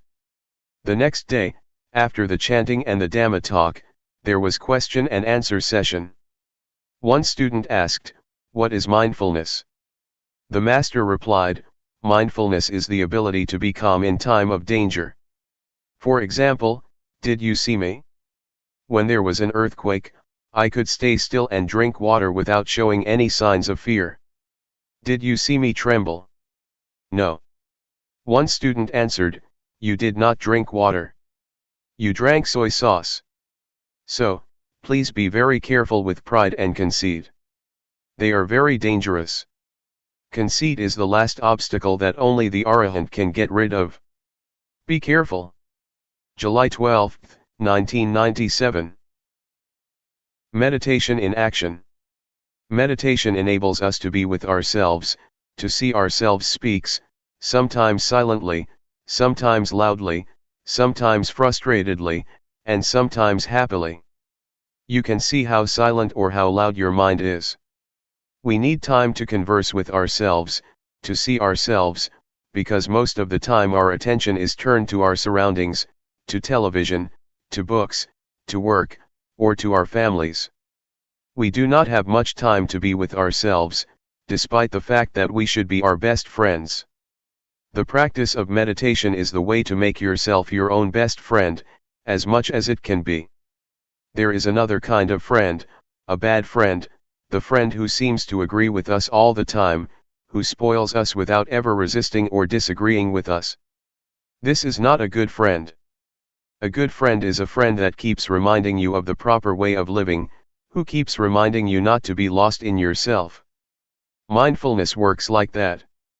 It keeps calling your mind not to be spoiled, not to indulge in your thoughts, be they good thoughts or bad thoughts. Those who have mindfulness will be aware of this. You can observe for yourself how long you have already spoiled your mind. You let it be distracted all the time, you never try to call it back to its proper place. You just follow it, and support it. When your mind gets angry, you follow the anger. When your mind is frustrated, you let it dwell on its frustration. You never recall your mind. Sometimes you may try, but you never have enough strength to call it back. Hey, come back. You are indulging in anger. You are lost in anxiety or suffering. Come back. Now, with mindfulness, you will be able to be a good friend to yourself. You will be able to call your mind back to its proper place, to the present moment, to the present activity. We are not going to spoil our minds anymore. We will be able to turn our attention to the place where it can experience non-suffering, be beyond suffering. You may call it happiness, if you like. But if you have insight, you will know that happiness is also a kind of suffering. Suffering is like the head of the snake, happiness is like the tail of the snake. When you touch the tail of the snake, it does not bite you instantly, but later, the snake will turn around and bite you. That is why we should go beyond happiness and suffering, a state that can be achieved with mindfulness. Now, we are able to be our best friend, a noble friend, Galyanamitta. Galyanamitta means noble friend. It is like this with weeds too. Weeds are undesirable in some respects, but if you arrange them properly and skillfully, they can live peacefully with the flowers, and become part of a beautiful garden. Weeds are not useless all the time, in some situations they are very beneficial. They become herbs or decorative plants in the garden. Learn how to arrange the ugliness or the undesirable qualities in your life properly and skillfully, so they can be transformed from harmful to beneficial properties. Anger can be transformed, anxiety can be transformed, jealousy can be transformed, hatred can be transformed, but these transformations are not possible, if you do not know how to come to terms with them.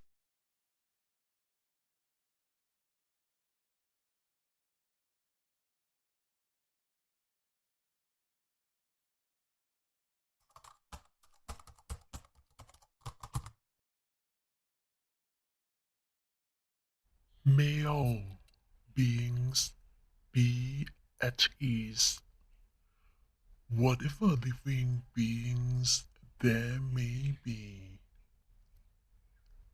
whether they are weak or strong, omitting none, the great or the mighty, medium, short or small, the seen and the unseen, those living near and far away, those born and to be born. May all beings be at ease.